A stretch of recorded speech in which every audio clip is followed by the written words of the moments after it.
Olá,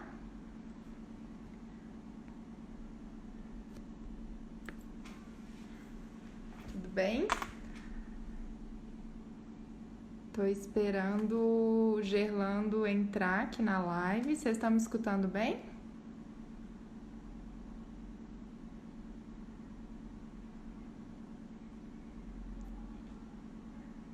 Gerlando acabou de entrar, vou solicitar aqui a entrada dele. Vocês conseguem me escutar? Sim? Ok.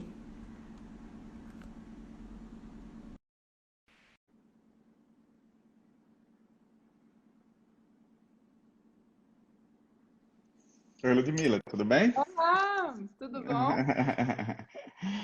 Tudo bem, graças a Deus, tudo Boa bem. tarde para você, boa noite para nós. Sim, boa Brasil. tarde agora. Aqui é a luz do sol, tá? Essa claridade aqui é a luz do sol que tá entrando aqui. Aqui em Brasília fez um dia lindo, assim, e uma noite gostosa. Para Brasília tá uma noite até um pouco friozinha, na É, verdade. né? Aqui tá ótimo também. Hoje tá bem quentinho, 13 graus. Ah, 13 graus, ai, eu adoro 13 graus. Tá excelente o dia para dar uma caminhada lá fora. Que bom, Gerlando. Bom, primeiramente eu quero te agradecer, tá, por ter aceitado o convite de participar da nossa live. Na verdade é o seguinte, essa live, eu vou te contar um pouquinho da história, eu sei que você acompanhou algumas, né, mas só para Assim, as pessoas entenderem como é que foi essa ideia das lives. Há uns 2 meses atrás, os próprios alunos da Universidade de Brasília me pediram para falar sobre atuação profissional em contabilidade. Eu falei, gente, eu tenho a minha experiência, o professor Lúcio Tosetti, que divide o perfil comigo, tem a experiência dele, mas a gente tem uma série de outras experiências que podem ser compartilhadas no perfil. Então, a partir disso, a gente começou a convidar amigos, profissionais, pessoas especiais e queridas, né? E ótimos profissionais para conversar com a gente. Então, a gente já conversou, por exemplo, com a professora Patrícia Varela, da USP, que eu acho que você ficou sabendo. fantástica. Conversamos com várias pessoas, auditores da CGU, conversamos com a contadora da Caixa, a superintendente nacional, conversamos com contadores do Banco do Brasil, enfim, conversamos com muita gente. E aí agora está sendo um prazer, Gerlando, conversar com você aqui ao vivo sobre a sua atuação profissional e assim, os nossos alunos vão ficar muito felizes em saber sua experiência também. Então, de Ah, antemão, eu agradeço, tá bom? muito obrigado, Ludmila. Eu acho que você está de parabéns pelo trabalho que você está fazendo. Desde muito tempo eu também sigo o seu perfil no Instagram e sempre acho muito legal o que você faz pela educação e pelos seus alunos na Universidade de Brasília e agora nacionalmente, né? Obrigada. E principalmente agradecer também ao professor Kassai, lá da Universidade de São Paulo. Com É isso certeza. que teve a ideia também de estarmos juntos. Tanto o Congresso USP está empenhado em passar esse lado de educação, né, isso para todos. E como ele tinha conversado comigo, eu tinha sido convidado para esse ano estar no Congresso USP, né? Então ele pediu que quase, eu acredito que todos os palestrantes que vão ao Congresso USP esse ano, eles querem que também seja conversado, né, com as pessoas para conhecer melhor os palestrantes, né? Então, Sim. essa união do Congresso USP com o seu Instagram da Universidade de Brasília, não, queira ou não, você faz parte dela, né? Isso é muito Sim, importante, aham. né? Então, eu acho que tem tudo a ver para dar certo, né? Então, vai ser muito legal isso daí. Espero que continue com outras lives de outros profissionais também. Com certeza. Eu também aproveito aqui para agradecer publicamente aí ao pessoal, aos organizadores do Congresso USP, a USP, que também tem um pouco do meu coração, né? Afinal, eu fiz De lá, todos nós, né? gratidão. Tenho muita gratidão a tudo que eu aprendi lá com todos os professores. Bom, então, como a ideia primeiro, assim, de tudo era falar sobre atuação profissional, e você é uma pessoa que todos admiram e tal, tem Obrigado. assistindo, mas essa pessoa que todo mundo admira é uma pessoa que já foi um aluno de graduação, né? Pois é, né? Então, não vamos revelar o tempo, né, Gerlando? Mas você poderia contar pra gente, assim, rapidamente, como foi essa graduação, onde você fez? Eu sei que foi na UFRN, né? Mas, assim, Isso. contar suas experiências com pesquisa, com monitoria, com estágio, assim, para Aham. os nossos seguidores aqui, para os alunos da UNB e para os demais seguidores que agora estão acompanhando você. Legal. Então, realmente é importante, até é bom saber datas, né? Eu vou começar a liberar algumas datas aqui, tá? O pessoal começa a fazer conta, né? Então, e é bom para comparar o que era antes e o que é hoje em dia, né? Porque as pessoas dizem que há uma dificuldade hoje em dia, mas tudo é relativo. Se você compara alguns anos atrás, você vai ver que o negócio era muito mais difícil. Então, eu fiz realmente contabilidade na Federal do Rio Grande do Norte, tá? Dá para sentir meu sotaque texano, né? Assim, do United States of Rio Grande do Norte, né? Então, nunca saiu esse sotaque, né? Então, assim, eu fiz a graduação em Ciências Contábeis, de 5 anos de curso, tá? Nunca tinha tido nenhum bolsista de iniciação científica na minha universidade porque não tinha doutores. Então você tinha a vinculação de o bolsista de iniciação científica ser orientado por um doutor e não tinha na época ninguém. Eu acho que o único doutor que tinha, ele tinha saído, tá, da universidade e estava em uma instituição particular lá em Natal. Então, eu tive a sorte, na verdade, de ter meus tios, eles são educadores. Minha mãe faleceu, eu era muito jovem, eu tinha 17 anos e sempre eu tive tias do meu lado, fantásticas, educadoras, que me influenciaram muito a estudar e procurar o mestrado e o doutorado, né? E eu conversando com uma amiga de uma tia minha, que era doutora em pedagogia, doutora em pedagogia, Helena, ela, lá da Universidade Federal do Rio Grande do Norte, ela comentou que, olha, vá atrás de um doutor e vá logo à iniciação científica para um futuro mestrado ou doutorado, que na época, 96, 97, só tinha a Universidade de São Paulo na época, né? E aquilo dali para a gente na graduação, você entrava no curso, você tinha que estudar o curso de graduação com livros dos professores da USP, né? Que eu acho que todos passaram por aquele livro, né? Eu acho que não os que estão estudando hoje, mas... E eu vi, nossa, tem doutores aqui em contabilidade, né? Quando eu vi aquele livro, olha, um dia eu vou estudar naquela escola lá em São Paulo. Então, foi um sonho assim logo de início. Só que o primeiro doutor, que foi o professor José Dionísio, ele só chegou no Rio Grande do Norte, voltando de São Paulo, quando eu estava no 3º ano do curso. Então, quando eu entrei no curso, eu sempre já não tinha, nunca, a nossa família não é tão abastada assim, né? Mas graças a Deus nunca faltou nada. Mas eu precisava ir para um trabalho, eu precisava de alguma coisa. Então, eu fiz estágio em 2 empresas. Na Caixa Econômica Federal, na área de back-office, né?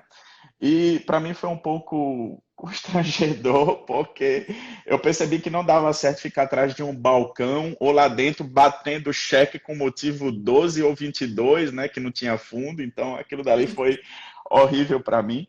E eu depois fiz um estágio na CAIS Consultores, lá em Natal também, que era de uma empresa de auditoria. Só que eu gostava muito de quando a gente saía do escritório para ir visitar os clientes. Só que eu, como estagiário, quando era que ia fazer isso? Entendeu? Era raro isso. Então eu ficava muito na escrituração. Nossa, eu achei um saco aquilo, Ludmila. Você fazer escrituração, aprendi muito, a parte fiscal, eu fiquei tinindo, fechei a prova de um professor carrasco, que era ex-funcionário da Receita Federal, que era intermediária 2. Então, fiquei ótimo em tributos e CMS. Nossa, CMS eu sabia de cor, né? Só que aquilo dali era muito pesado para mim, né? Não era... Eu percebia que não era ainda o que eu queria, sabe? Então, quando o professor Dionísio voltou da Universidade de São Paulo, eu conversei com ele, né? Ele disse que queria ser pesquisador em iniciação científica com ele. E ele falou que não sabia como era que se conseguiu as bolsas. Aí eu mesmo fui na reitoria, descobri que ele tinha direito a 2 bolsas, né? Então, eu comecei a trabalhar com ele e dali surgiu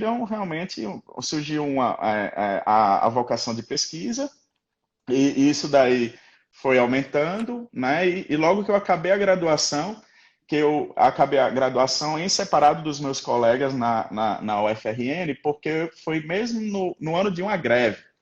Sim. Então, a greve foram mais de 3 meses, e eu passei na prova da ANPAD, na USP, fiz todo o processo na Universidade de São Paulo, e eu só iria colar grau em maio, Uhum. entendeu?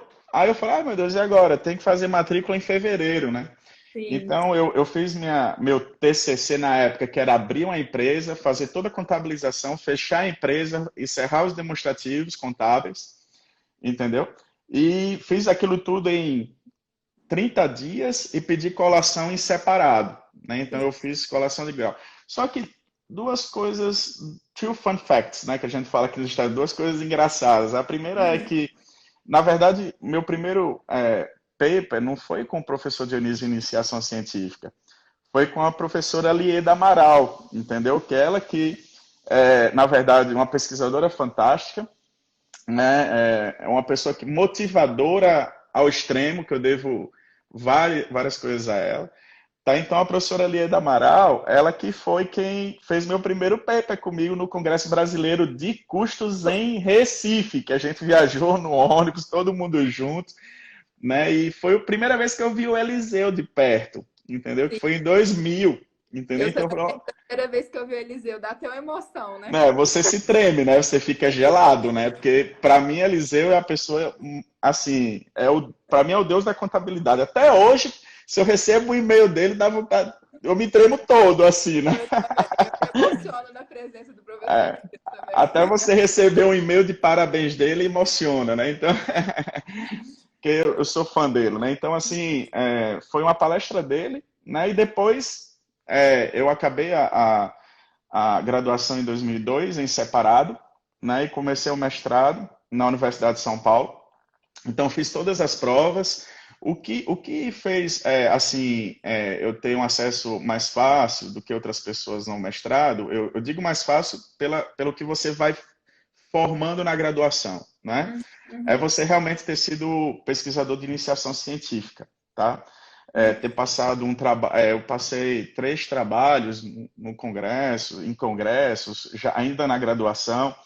Então isso daí foi muito forte. E o segundo foi a ter outra língua, tá? Então desde os 7 anos foi um investimento que meus tios também, tio Cícero fez comigo, né? Eu vou dizer o nome dele aqui, Uhum. fez para mim, que foi dar o suporte do inglês, né? Então isso daí também, para mim, eu acho que foi um dos maiores diferenciais da minha vida, né? Saber inglês, né? Uhum. Ter feito iniciação científica na universidade. Não fui monitor de disciplina, eu não cheguei a ser, porque eu era bolsista de iniciação científica, eu não podia ter mais do que uma bolsa, né? Sim. Uhum. Mas estágio eu fiz normal também, que foi na Caixa Econômica e numa empresa de contabilidade. E realmente eu achei que não era o que eu queria, tá? Então, depois disso eu fui para o mestrado, né? Então, minha orientadora no mestrado foi a professora Marina, Marina, que a hoje Marina está Yamamoto. na né? Tá na Unifesp. Ela ela está na Unifesp, né? Em Osasco. Aham. Então, o que me aproximou muito da Marina é que ela era da área de mercado de capitais, né? E na graduação eu tive vários cálculos. E o que acontecia, como eu estudava na Federal e tinha as greves, né, que hoje não é tão comum quanto antes, eu verifico isso, né? Então, as greves, eu ia estudar lá no pessoal das exatas, entendeu? Com o pessoal das exatas para Ah, poder, que eles não paravam, né? Então, eu ia lá para as exatas e eu gostava muito de cálculo. Então, uhum. isso me levou também muito para a área de mercado financeiro e mais para uma aula de pesquisa de archival, né? Com Sim. métodos quantitativos. Então, acabei meu mestrado em 2 anos e meio e depois entrei também logo no doutorado, né? E no doutorado eu fui também para a área de mercado financeiro, de crédito, de capitais, que é uma linha lá da USP, né? Eu acho que é a mesma sua, não é? Eu sou da linha 2, né? De societário, que é usuários e Ah, estudantes. tá. Tá, A sua é da a minha era 3. 3, né? É. É. Ah, Então, e eu fiquei com uma pessoa também que eu amo de paixão, que era o professor Irã, né? Então ele foi meu orientador e eu acabei meu doutorado em 1 ano e 7 meses, mais ou menos, né? E até hoje eu brinco com o Bruno, né? Que o Bruno era o doutorado mais rápido, que era 1 ano e 9 meses. O meu eu consegui em 1 ano e 7 meses, mas foi sofrimento. Eu acho que era a vontade, Ludmila, de ganhar a primeira vez o terceiro salário. É, Só vivia oxe, de.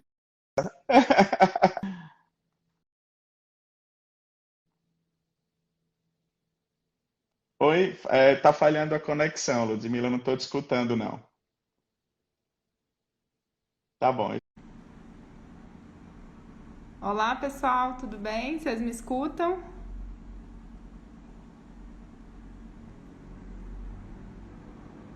Vocês me escutam? Sim? Ótimo.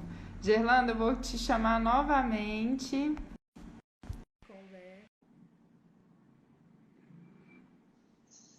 Pronto, acho que Olá. conectou, né? É, o Instagram ele faz isso, sabe? Faz isso. Mas vamos lá, doutorando mais rápido da história. E aí, como que foi, Gerlando? Essa parte eu não acompanhei muito bem na sua carreira. Você terminou o doutorado, mas você fez um sanduíche também, não fez? Você fez o sanduíche na época? Não, na Não. época, não deu tempo. Eu falei, gente, é muito. Mas você foi para Illinois fazer o pós-doc, né? Eu fiz o pós-doc por um ano aqui, né? Na verdade, eu fiz em um ano o pós-doc e eu aconselho a todos a fazerem isso, tá? Para os professores que pensam em fazer o pós-doc, primeiro vocês procurem qual a universidade que tem mais a ver com a sua pesquisa ou alguma universidade que tenha algo que você queira e que você evolua na sua pesquisa, tá? Eu acho que esse é o melhor caminho que você deve seguir. Então, você fazendo esse tipo de busca, entendeu? Você não tem um impacto tão grande como, por exemplo, eu tive, que eu era da área de archival, né, ainda sou, quer dizer, e eu entrei muito na área de experimento aqui na Universidade de Illinois. Tá? E isso foi muito, muito forte, sabe, em relação, o impacto foi muito forte. Mas o que é que aconteceu? Eu tive que aprender, né? Então, além de ter Sim. que aprender o archival, você aprende também uma outra coisa diferente. Então, isso é um trade-off que o pesquisador ele tem que tá muito observando bastante. Primeiro, a universidade que você vai, né? Isso se tem a ver com a sua pesquisa. Geralmente é o mais coerente, né? Uhum. Ou a oportunidade. Eu tenho uma oportunidade de ir para tal local. Então, o que é que aquela universidade pesquisa? Eu vou melhorar em algum sentido as minhas pesquisas? Entendeu? Se for positivo, eu acho que é importante, tá? Então, eu E aí, passei de 2012 a 2013 aqui em Illinois como esse sanduíche, né? isso. E você entrou na USP como professor e chegou até a última carreira da Universidade de São Paulo, porque você foi professor, depois livre docente e chegou à carreira de professor titular, que é a última carreira que existe em uma universidade, né? Que é aquele professor catedrático, né? Uhum. Isso foi em quanto tempo, Gerlando? Você... Então, eu acabei meu doutorado em 2007 e, e comecei a lecionar em maio de 2008. O que é necessário para você ser um professor? Não está escutando?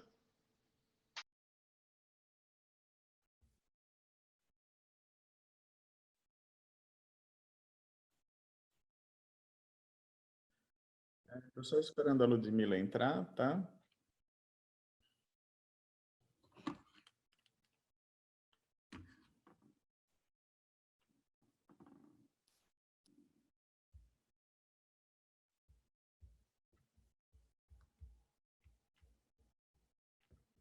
Oi, Adriano. Legal que você convidou seus alunos, espero que eles gostem. Tá? Eu estou fazendo a gravação, estou só esperando a Ludmilla entrar para a gente continuar.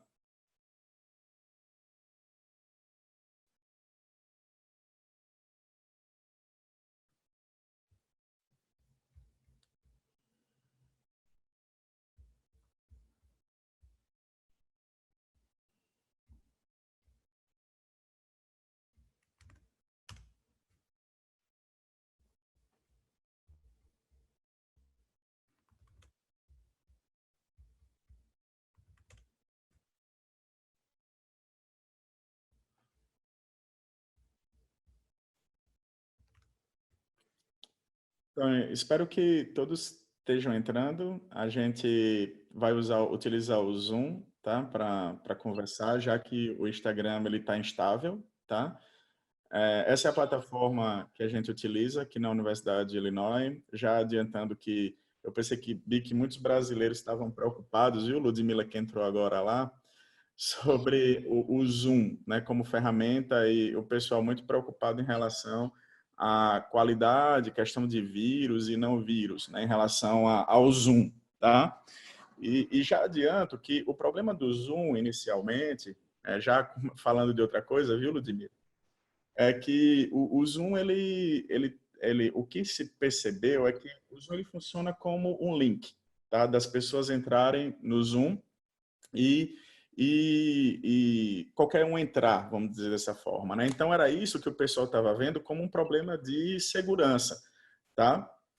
E não é, ele não traz vírus para o computador, ele não instala coisas erradas. Se vocês olharem aí em cima tem um linkzinho de segurança, tá? Que a pessoa utiliza.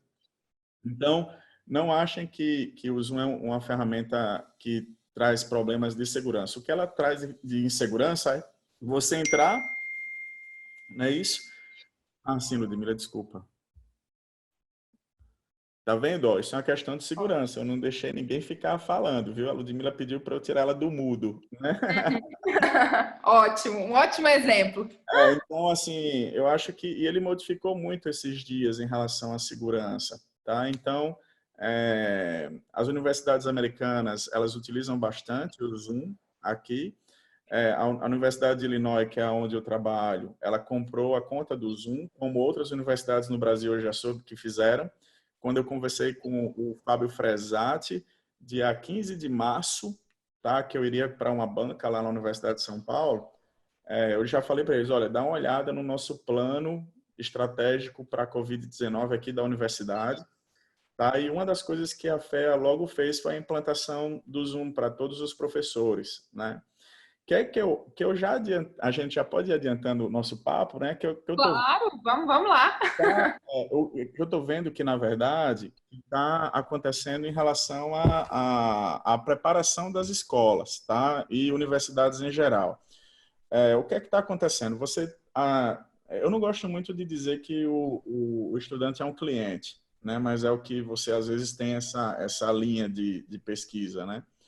Então, assim, eles estão dizendo, eu estou pagando, mas não estou tendo soluções, então eu vou pagar menos. Aqui nos Estados Unidos, por exemplo, está tendo um problema já de associações de estudantes e vários estudantes individualmente já estão processando as escolas e universidades em relação à qualidade do ensino, né?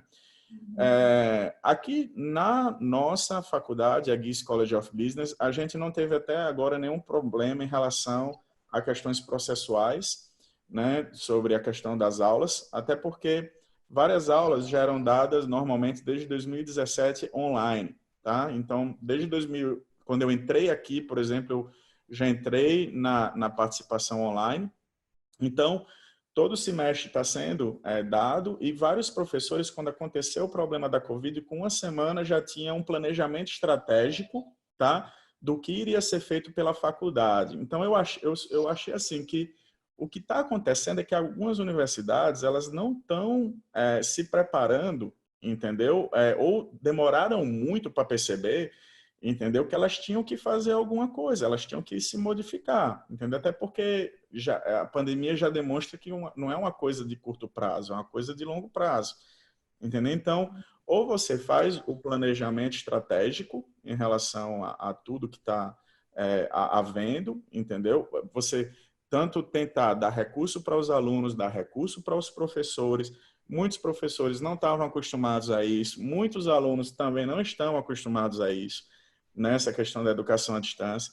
E eu acredito, assim, é claro que se você faz uma comparação do que você estava acostumado a fazer para o que agora, é lógico que vai ser uma coisa totalmente difícil, entendeu? De você passar de uma forma de educação de uma para outra, né? Mas se é isso que está acontecendo em relação e a gente precisa manifestar-se de alguma forma, até porque eu acredito que com crises é que a gente consegue se desenvolver mais ainda, tá? É só você chamar a atenção para a crise na contabilidade, quando você viu 2002, quando você entra com IFRS, quando você entra com crises de bolsas, crise nas formas com que você faz a contabilidade, a gente teve que fazer uma modificação. E agora, para a educação e para todos os setores de uma forma geral, você teve que haver a modificação.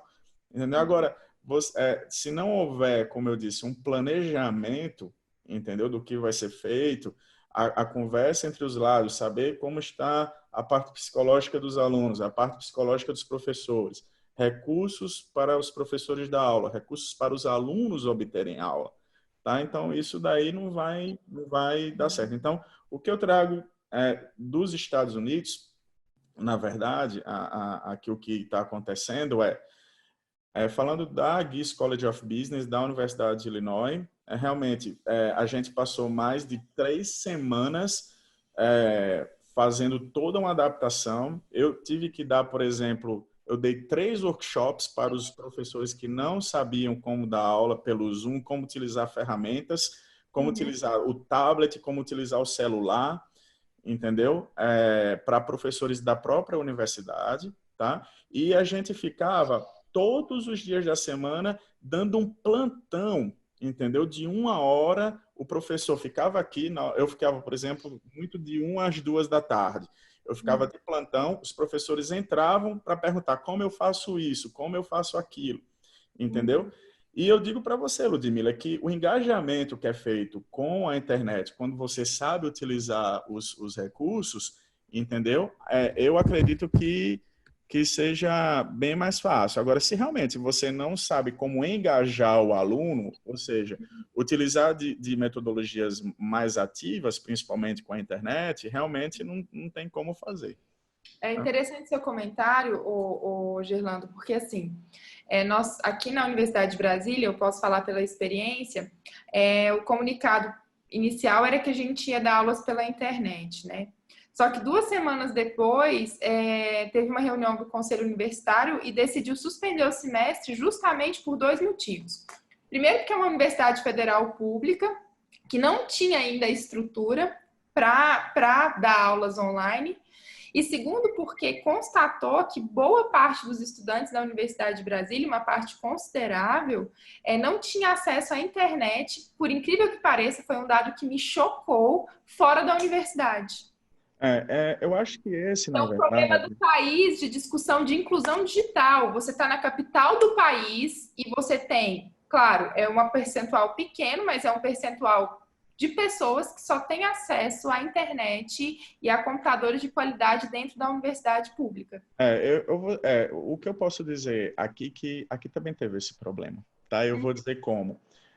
A universidade, tanto a universidade como as escolas privadas e as públicas, elas deram computadores. Entendeu? Então, por exemplo, as municipais, até de alfabetização, que é quando toda criança nos Estados Unidos é obrigada a estar em sala de aula, desde os 6 anos de idade. Entendeu? Então, se ela não estiver na escola, o pai paga uma multa altíssima, tá? E você vê que são escolas de bastante qualidade. Essas escolas, elas tiveram que oferecer, a partir com a ajuda da prefeitura e do estado, computadores para todos os alunos, tá? Chromebooks, né? Os mais baratinhos, né? E os alunos tivessem acesso. Só que aconteceu 2 problemas, tá? O primeiro foi a internet, nem todo mundo também tinha aqui, principalmente a gente percebeu na comunidade latina, tá? E segundo, os computadores eram em inglês, entendeu? Então, muitos não sabem inglês, da comunidade latina, sabem o espanhol, então teve essa outra dificuldade. Na universidade, então você teve esse problema nas escolas públicas não universitárias. Nas universidades, o problema que você teve já foi um pouco estranho. Foi, na verdade, e era de se esperar. A conexão da internet realmente é uma coisa que está sendo muito necessária e muito demandada. Então, a gente está tendo, na verdade, problema com o sinal da internet, entendeu? Então, alunos que estavam estudando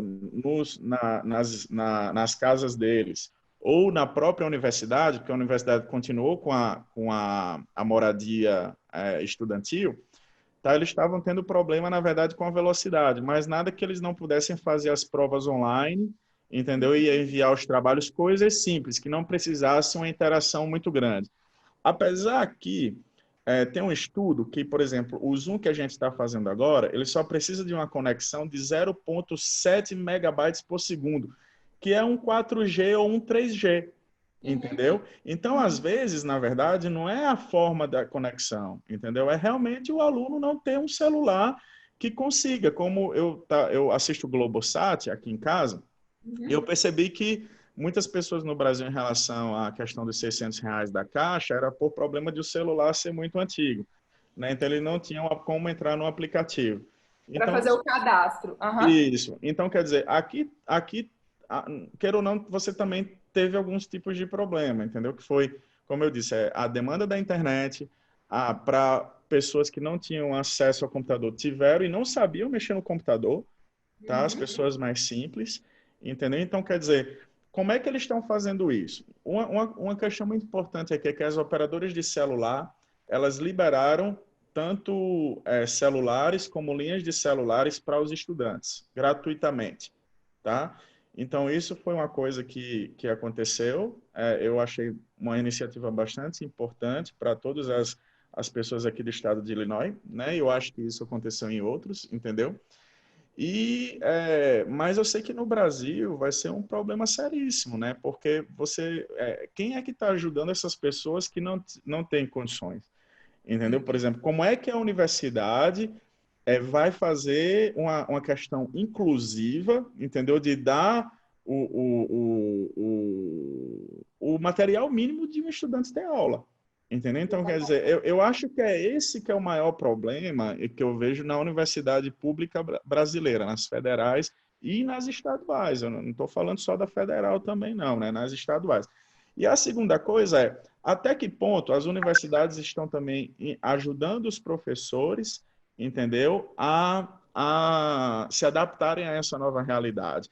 Porque uma coisa é o professor que foi sempre treinado, aprendeu sempre a estar de uma forma, ele dá a forma daquele jeito e ele está numa transição, entendeu?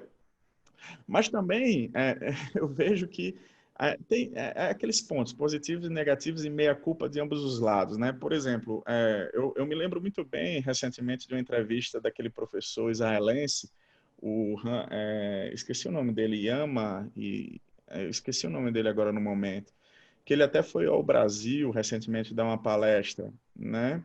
E ele comentou que na Universidade de Israel, uma das coisas que mais se verificavam era que eles diziam, não, temos que trocar para o EAD, temos que ser universais, todo mundo está no EAD.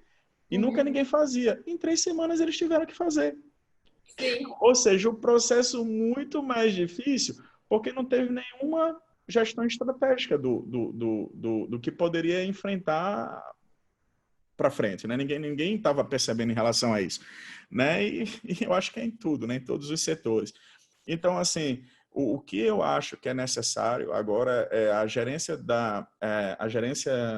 pública disso daí, tá em relação a um planejamento estratégico das universidades, entendeu? Não só das universidades, como escolas privadas, escolas públicas, de uma forma geral, em todos os níveis, entendeu? E porque também não adianta você chegar e dizer que não vai fazer mais nada, entendeu? Assim, vou cancelar o ano, vou cancelar o semestre.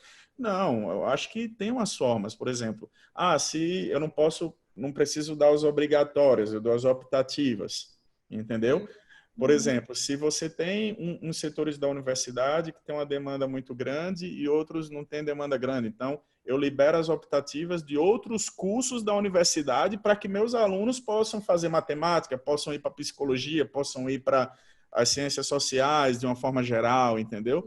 Eu acho que as pessoas têm que, eu acho que o mais interessante numa gestão e as pessoas não têm ideia que a gente é gestor de todas as formas, até da despensa da casa da gente, tá?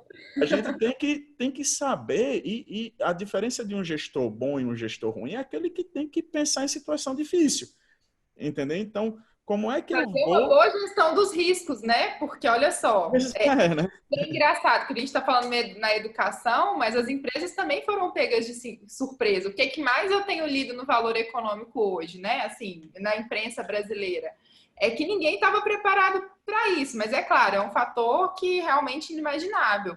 Mas essa questão da EAD, dado que já existe o mundo inteiro falando de educação à distância, já dava para ter tido um planejamento, né? Uhum, isso mesmo. Então, assim, o EAD não é uma coisa nova, entendeu? Assim, é uma coisa... eu, por exemplo, dou aula de EAD e até criei cursos de EAD desde 2008 na FIPECAF. Uhum. Entendeu? Então, dizer, não é uma coisa nova, Não entendeu? é, não é. Mas eu acho que o que faltou muito foi como fazer esse EAD um diferencial, entendeu? Então, o que eu estou percebendo? As escolas que estão entrando no EAD forçadamente, entendeu? E estão indo à internet, vários professores têm... Eu tenho conversado com professores e eu estou vendo dois problemas muito sérios, tá? Assim, muito, muito sérios. O primeiro deles é que as pessoas não estão acostumadas com esse tipo de aula online, tá? Então, ao ponto de eu entrar, ajudar um professor a dar uma aula online uma vez, aí no Brasil, tá? Eu Ah, aqui nos Estados Unidos, a pessoa no Brasil. E, por exemplo, os alunos entravam tudo sem camisa, entendeu? Quer dizer, até a questão da ética, entendeu? Que você tem em dar aula, de você entrar, ser educado o suficiente para não ligar o áudio, ser educado o suficiente para não ligar a sua câmera, ou só quando ser chamado, ou se você está numa sala de aula, o professor pedir para você ligar a câmera, você ligar a câmera. Então, imagina eu dar essa palestra aqui com você, esse nosso bate-papo, eu com minha câmera desligada. Entendeu? pois Quer é. dizer, não tem sentido, né? Uhum. E as outras é o professor, a outra questão é o professor aprender como dar uma aula que engaje da mesma forma que seja daquela de você estar lá na sala, olhar no aluno, chegar lá nele, no olho dele e dizer, ei, acorda, entendeu? Então, Uhum. assim, é dessas formas que a gente consegue fazer, né? Então, assim, não é uma coisa que você aprende de uma hora para outra. Por isso que eu falei de a questão do planejamento estratégico ser tão importante, entendeu? De você treinar os professores, dar workshop para eles, entendeu? Verificar qual a necessidade de cada um, porque a mesma necessidade de um professor não é igual a outra, outro Uhum. professor. Uma das coisas, por exemplo, que eu percebi aqui que foi uma das maiores questões é como serão as provas sem você baixar o nível. Sim, manter a qualidade, que é uma Manter a discussão que tem qualidade. e Aqui, por exemplo, o que foi percebido foram duas formas, já adiantando essa questão da prova, né? Uma delas foi você utilizar um programa chamado Proctório, tá? Esse programa Proctório, ele funciona até X alunos gratuitamente, ou a universidade ela pode comprar o Proctório, tá?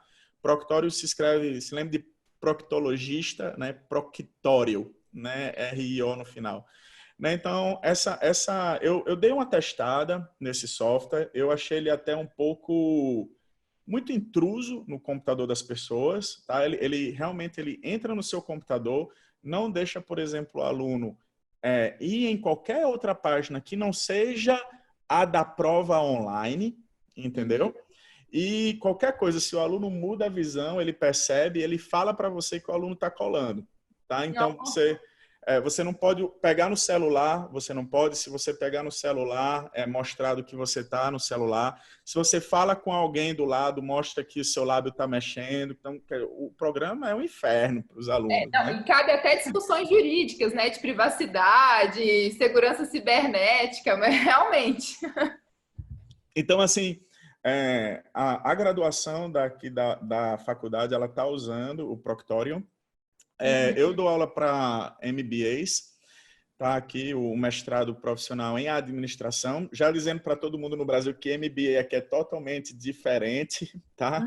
MBA, por exemplo, MBA para Business Administration, para administração, né? MSA é para contabilidade, né? MSF é para mestrado em finanças, né? Então, se você falar para um aluno de contabilidade que ele é um MBA, ele dá um troço aqui, entendeu? Não pode. Então, assim, para os MBAs, a gente está um pouco diferente. Como são mais adultos, entendeu? Então, tem uma noção de responsabilidade, às vezes, maior, às vezes, tá? Porque quando vai para trás da cadeira de aluno, tudo é criança, né? Até a gente também, né?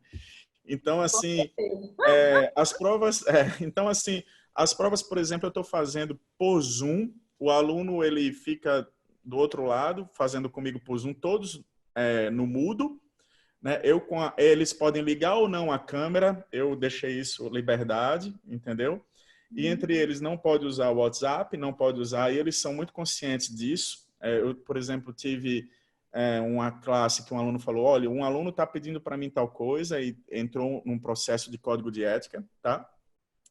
Mas aí é uma questão cultural também, né? É cultural, é cultural. Sim. O brasileiro talvez não fizesse isso, mas eles não são tão diferentes, né? A gente pode conversar sobre isso depois. Não, esse é um Então, outro ponto que eu quero conversar com você. então sobre o proctório, realmente, eles não gostaram do proctório porque achou muito invasivo, entendeu? Em relação a esse software. Né? E sobre então a gente faz por Zoom e eu fico online, fico com minha câmera e eles falam comigo por chat caso tenham dúvidas na prova. E a prova, ela realmente você tem que usar códigos de cada aluno, né? O que a gente já faz aí no Brasil sem nem precisar fazer online, né? E você utiliza a câmera ou não. Eu pedi que não utilizasse a câmera, deixasse eles o mais à vontade possível. E olha, teve uma curva de nota, tá? Teve uma curva normal, entendeu? Uma curva ABC, o que é muito normal aqui nos Estados Unidos, a gente dividir as notas por curva, tá? Isso em todos os cursos, não é só em contabilidade. E funcionou normal, Ludmila, não teve nenhum problema em relação a isso não, tá? Mas uma das ferramentas que estão sendo muito utilizadas aqui é o Proctório e... Sorry. Desculpa. E outra é Dr. Proc, entendeu? Porque... Dr. Proc. porque o verbo proctor, vamos dizer assim, é fiscalizar, entendeu? Aqui nos Estados Unidos. Então, proctório é tipo um fiscal, entendeu? Que está fazendo isso daí.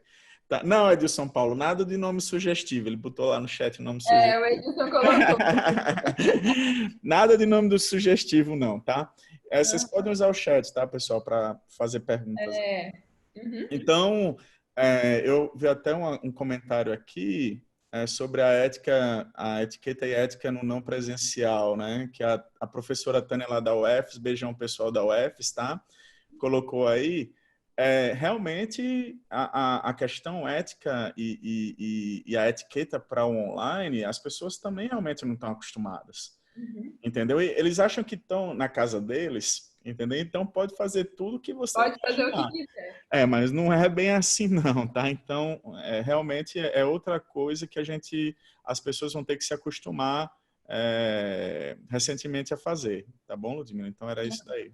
Muito legal esse aspecto que você colocou em relação ao ensino à distância, porque as diferenças de cultura, diferenças econômicas, de desenvolvimento educacional ficaram muito claras com essa Covid-19 na educação, né? A diferença entre os países, o preparo, porque até mesmo as universidades privadas aqui no Brasil, elas não estavam preparadas para essa demanda. Viu? Então, isso é uma coisa para a gente refletir, para a gente pesquisar, né? Enquanto professores, pesquisadores, como cidadãos, né? Porque esse Covid-19 ele veio para a gente refletir várias coisas pessoais, mas institucionais, sabe? De cidadania, com certeza. Uma das coisas que eu já adianto para o pessoal que gosta da pesquisa na área de educação, por exemplo, com uma semana do Covid, eu já estava recebendo já questionários aqui da Universidade de Illinois, da Universidade da Faculdade de Engenharia, na verdade, de Tecnologia, né, sabendo como estava sendo a adaptação para os professores, com qual ferramenta estava usando, como foi colocada a ferramenta, como foi realizado o planejamento estratégico, como estava sendo feito o planejamento operacional, como estava vendo a questão psicológica dos alunos, entendeu? Dos professores em relação a isso. Então, pode ser um problema de pesquisa para muita gente que queira trabalhar nessa área, tá? Na área de educação. E, Gerando, falando aí então dos alunos, né, dessa diferença cultural de alunos, de nível educacional, enfim, tudo, vamos assim, bom, você foi professor da Universidade de São Paulo, Universidade Brasileira, e agora é professor de uma universidade americana. Então, você tem alunos de business, né? Você teve a oportunidade de ter, e aí, alunos no Brasil, brasileiros e americanos. Você percebe alguma diferença? Qual que é o perfil do americano que cursa ciências contábeis aí? Entendeu? Eu, Você eu pode... vou, eu, eu vou, na verdade, aumentar um pouco, tá? Isso, eu aumento Sua tudo. pergunta, né? Responder de um modo mais geral ainda. Porque, na verdade, quando eu vim para cá, eu já adianto para muitos profissionais que queiram vir para cá, tá? Para os Estados Unidos, uma das maiores aberturas é você vir como aluno, tá? Por que isso? Porque, por exemplo, no mestrado profissional em contabilidade, eu tenho geralmente 150 alunos da China, tá? Todo ano eles entram no verão, não vão entrar agora porque a universidade não vai ter aula presencial, então eles cancelaram as disciplinas para os alunos chineses. Tá? Então, eu geralmente recebo 150 alunos no mestrado em contabilidade e eu dou aula também no mestrado em tecnologia da informação, né, na área de gerencial também, de administração, que são, vamos dizer que 90 a 80% são indianos, tá? E você tem os alunos americanos, né, assim, no meio de todo mundo que vão para outras linhas, né? Então, eu vou dizer para você que o aluno brasileiro, para mim, que eu também só tenho uma experiência mais da Universidade de São Paulo, né? Eu não Aham. tenho de outras universidades. Tá? Eu não vejo tanta diferença, assim, você diz assim, o aluno daqui é mais inteligente do que o brasileiro, ou o indiano é mais... Não, eu vejo como equiparados, entendeu? O problema que eu vejo são as oportunidades, entendeu? Entendi. Por exemplo, um aluno de graduação aqui nos Estados Unidos, ele não trabalha, entendeu? Ele só faz estágio no verão, ele é proibido de trabalhar. E não tem aula à noite, as aulas são matutinas e vespertinas, o horário dele é totalmente integral. E na sexta-feira ele é liberado para estudar, entendeu? Então, quer dizer, veja aí a diferença que você tem de perfil do estudante, né? Quando você vai para o mestrado profissional, porque geralmente a graduação aqui nos Estados Unidos é de 3 anos, tá? E o primeiro semestre dos americanos, ou o primeiro ano, é mais disciplinas básicas de ciências, inglês, matemática, entendeu? Sim. Depois, no segundo e terceiro ano, é que ele vai para a disciplina do curso dele. Então, ele automaticamente ele procura um mestrado depois, tá? Para se especializar.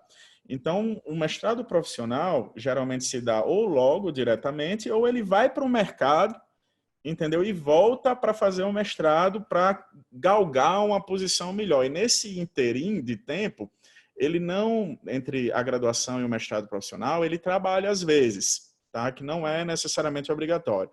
Então, eu percebo assim que, sinceramente, eu não vejo assim, questão de dizer assim, o aluno brasileiro, ele é menos inteligente do que um aluno americano, indiano, chinês. Eu não acho, não. É como eu te disse.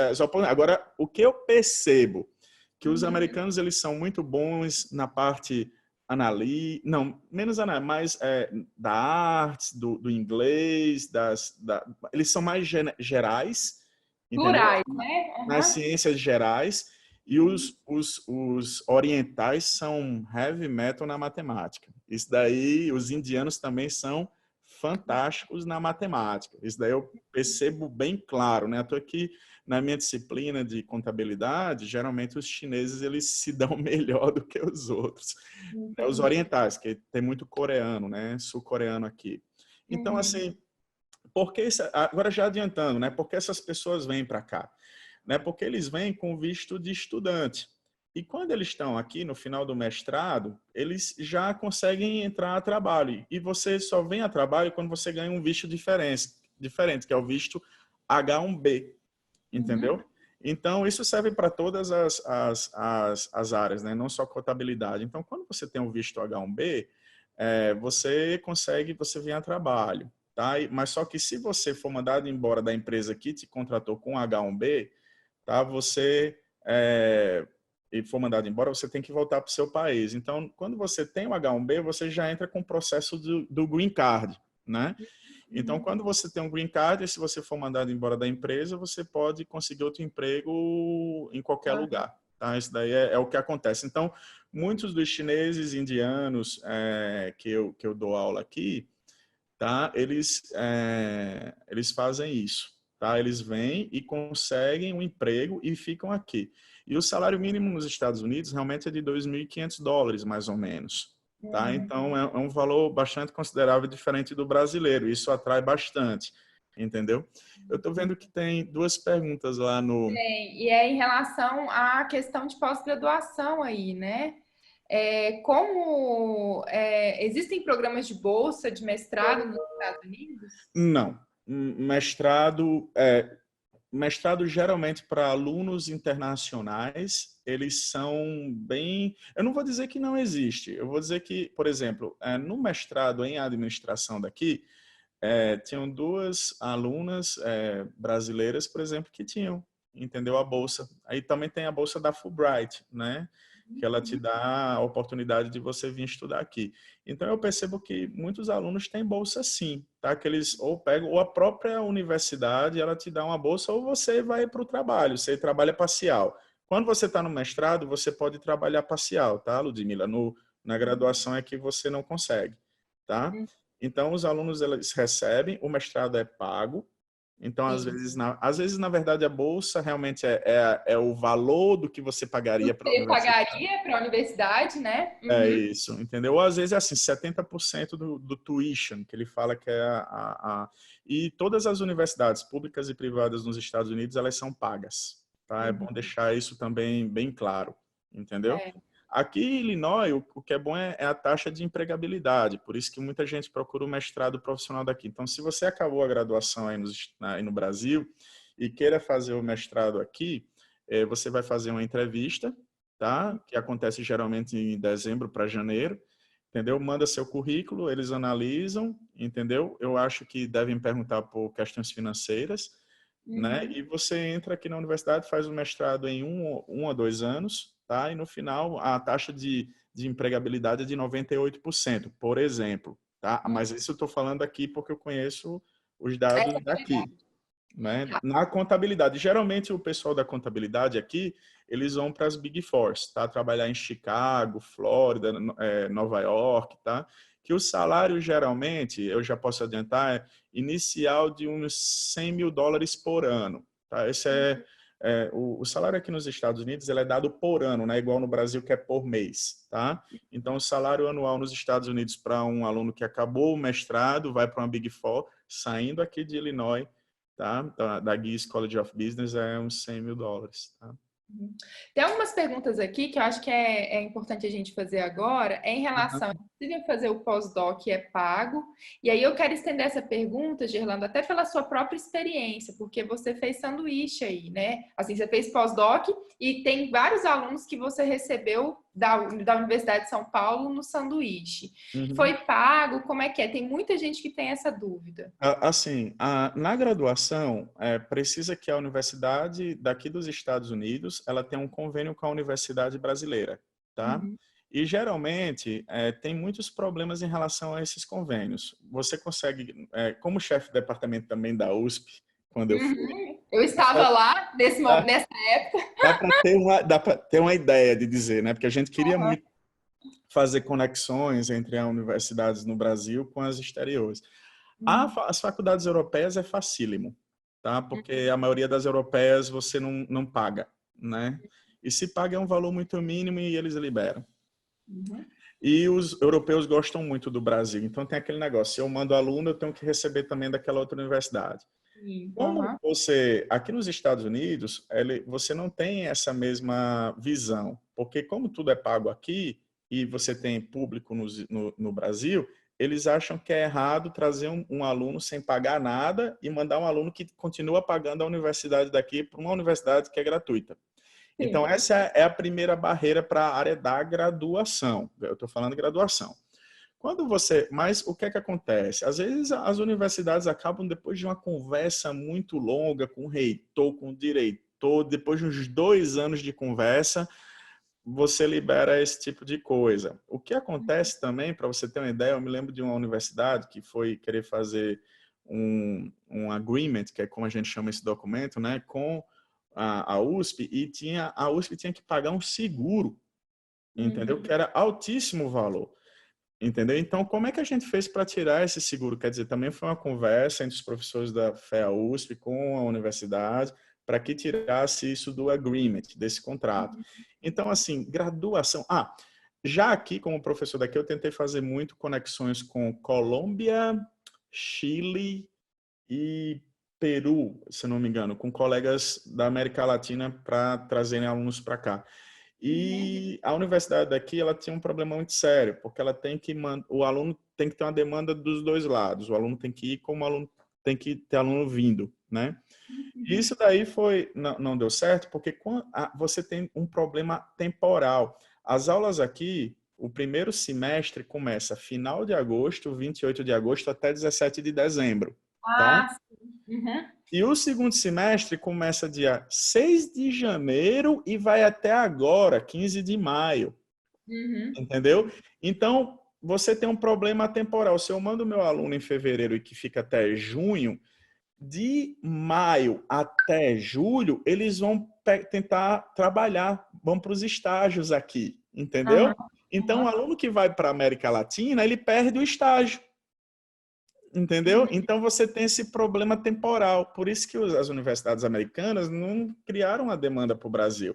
Você cria mais uma demanda americana para a Europa porque o calendário acadêmico é o mesmo, entendeu? Até pelas estações, né? Enfim, por Isso, exemplo. isso. Então você tem esse outro problema também para aluno ir e voltar da graduação, tá? Mas não é contínuo isso. Por isso que você tem esse problema. Acho que tem algumas outras perguntas lá no chat, né? Tem. O Bom, pós-doc não é pago, tá? Mas aí que tá. O pós-doc, tenham cuidado com essa questão do pós-doc, porque para algumas universidades americanas não fala pós-doc, fala professor visitante apenas. A gente que no Brasil, se a pessoa saiu, vai até para a praia, é pós-doc, né?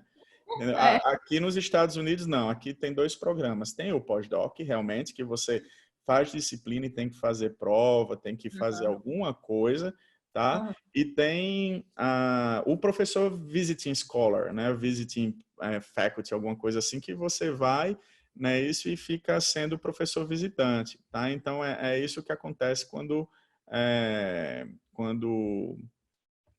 você tem esse tipo de diferença, tá bom? Então, eu ando falando verdades aqui na nossa live.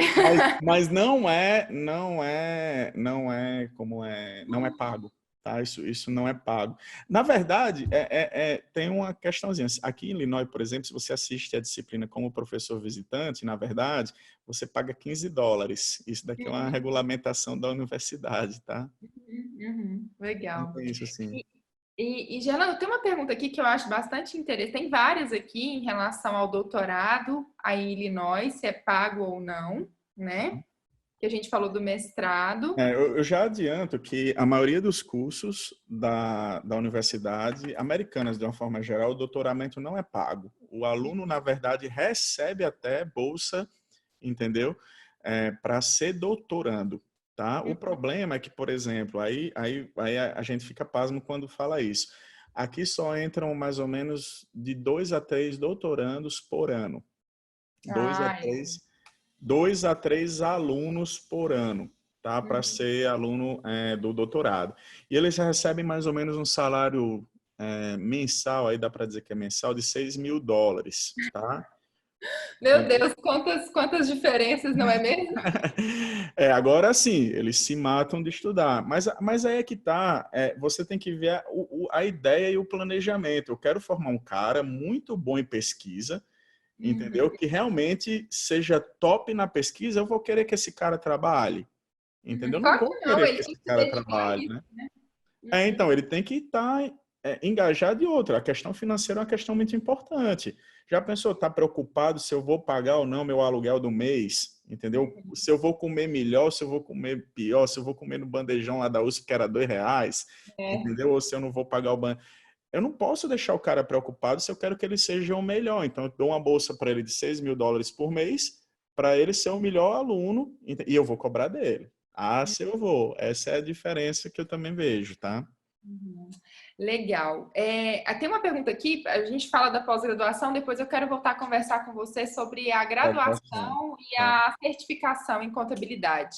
tá bom. Estou perguntando aqui se o salário de quem trabalha meio período, quando vai aí, é suficiente para manter e pagar o mestrado, para se manter e pagar o mestrado. Isso é relativo, tá? Eu vejo trabalhos que dá para você pagar, com outros que você ainda tem que ter uma poupança, tá? Uhum.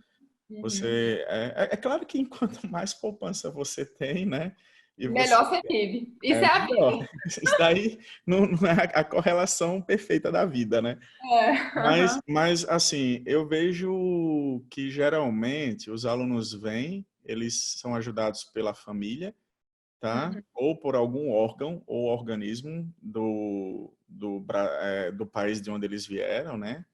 Uhum. E geralmente eles trabalham, o salário não é ruim, não. O salário que eu vejo os meninos ganharem aqui para trabalhar parcial é de mais ou menos uns 1.700 líquido, né? Porque o salário mínimo é 2.250. Então, trabalho parcial vai ser uns US$ 1.700, entendeu? Então, Uhum. eu acho um salário bom, entendeu? US$ 1.700 para meio período, às vezes, mas com coisas básicas, que não levam muito risco. Por exemplo, atendente de caixa da biblioteca da universidade. Entendi. Aham. Entendeu? Então, quer dizer, como se fosse, eu acho que, fazendo uma comparação relativa, seria um salário seria a bolsa deles, né, aqui, da Uhum. universidade, alguma coisa assim. Mas muitos trabalham em lanchonete, muitos trabalham, a gente vai para restaurantes, os garçons são alunos, Legal. entendeu? E aqui não tem, como no Brasil, que é 10% optativo, né? E a pessoa ainda tem o salário, né? O salário deles é só o que você dá para o garçom lá, né? O tip, né? Que é a gorjeta, né? Então, geralmente, 15% vai para ele. Então, eles te tratam super bem, ou até às vezes mal, né? No restaurante, pensando na gorjeta, né? Porque eles não têm salário, tá? Entendi. Tem uma pergunta aqui, ainda na pós-graduação, em relação a pesquisas no setor público. Como que é isso em Illinois? Nossa, Ô, Glauber, você foi mesmo no meu calcanhar, né? O setor, na linha de setor público aqui, o que aconteceu, aqui a faculdade, o nosso departamento de contabilidade, ele não é tão forte na linha pública, né? Eu acho que até conversei com a professora Amari, aí da UNB, né? Uhum, Eu mando uhum. um beijo para ela, falo de mim. Adoro a Mari. Então, assim, a Mari, eu conversei com ela, até enchi o saco para ela vir para cá, né? Então, assim, ela é da área pública. Então, conversando, até a gente, com outro colega, eu acho que foi ou a Brooke, ou quem mais, meu Deus, a gente conversou com a Mari. E ela indicou, na verdade, uma outra universidade, aqui perto da Universidade de Illinois, que trabalha na área pública, tá? Mas aqui mesmo, o nosso departamento, ele é muito forte, na verdade, eu já adianto. É, na área de financeira experimental, experimento, tá? E na Engenharia de parte experimento. financeira, na gerencial e experimento, tá? E muito forte, está começando a ficar muito forte na área de archival, né? Também na área financeira, tá? Mas as pesquisas que envolvem principalmente a parte de psicologia, entendeu? É muito forte aqui nesse departamento. A área pública não teria, entendeu? Mas eu percebo que, por exemplo, tem um hospital aqui que o curso de medicina ele começou o ano passado, né? Aqui na universidade. E eles estavam em conexão com o departamento de contabilidade, tá? Para fazerem pesquisas no âmbito público da universidade, entendeu? Então, estava começando, tá? Mas ainda é muito pouco aqui a parte pública, tá? Entendi. Agora eu vou voltar, Gerlando, uma coisa que eu quero conversar da graduação é assim, as diferenças para ser um contador nos Estados Unidos e no Brasil. Eu falo assim, aqui a gente tem o CRC, né, que todo mundo faz a prova e tudo. Nos Estados Unidos, como é isso? É uma pergunta que apareceu aqui no Zoom e apareceu antes para mim lá no Instagram. Certo. Vou Então, comentar. assim, Essa diferença de US GAAP e FRS, como que é isso dentro da universidade? Abra seu coração, né? Abre seu coração. Seja sincero conosco neste momento. Então, assim, a primeira coisa é que o organismo idêntico aqui, paralelo, né, aqui nos Estados Unidos é o AICPA, né, ele é que faz a gestão dos profissionais da área contábil, né. Então, para você ser um AICPA, né, um CPA, um contador público certificado, você precisa, primeiro, ter feito um curso que tenha tido uma especialização na linha contábil, tá? Então, não necessariamente você precisa ter feito contabilidade, tá? Então, eu percebo que tem muito aquilo, Ludmila, profissionais até, por exemplo, eu fiz medicina, entendeu? E vai para esse mestrado profissional em contabilidade, porque no mestrado profissional em contabilidade você tem dois tipos de mestrados profissionais, aqueles que não fizeram contabilidade e aqueles que fizeram contabilidade. Então ele vai para a linha dos que não fizeram contabilidade, assiste disciplinas da área de contabilidade financeira, tá? Negócios, contabilidade gerencial, auditoria e constatação, como eles chamam, né? Sim. E perícia, tá? Fazem 5 disciplinas e eles têm que provar também que eles trabalham de alguma forma na linha de contabilidade, ou numa empresa, ou na empresa que eles trabalham como gestor, ou se o cara é de um comitê de administração de uma empresa que está ligado à contabilidade, entendeu? Então, quando eles fazem isso, aí o AICPA aprova aquela pessoa a fazer. E aqui são 5 áreas a prova, né? E geralmente elas são feitas em 2 dias diferentes. E praticamente ela é mais com questões subjetivas, tá? Bastante difícil. Então, assim, a questão de as pessoas perguntarem, você precisa ter graduação em contabilidade para fazer o AICPA, ser um contador público aqui nos Estados Unidos? Não, tá? Você Não. não precisa. Tá? Mas você tem que ter tido algumas disciplinas da área e provar que você está trabalhando de alguma forma na contabilidade, tá? Então é apenas isso que é necessário. Se você fez contabilidade no Brasil, eu me lembro que em 2008, eu acho, teve uma negociação entre o Conselho Federal de Contabilidade e o AICPA aqui, para que eles aproveitassem esse contador no Brasil e ele apenas fizesse a prova aqui no Brasil, nos Estados Unidos, desculpa. Entendi. Tá? Mas isso daí eu não sei se andou muito para frente, até porque o CFC estava liberado em fazer essa prova aí no Brasil, do AICPA, tá? Mas eu acredito que você mostrando que você tem uma graduação em contabilidade, você está aqui numa Big Four aqui nos Estados Unidos, ou fazendo mestrado, e eu já adianto, você aí no Brasil, você pode fazer um mestrado online aqui nos Estados Unidos, em contabilidade, entendeu? Não tem nenhum problema em você fazer isso, tá?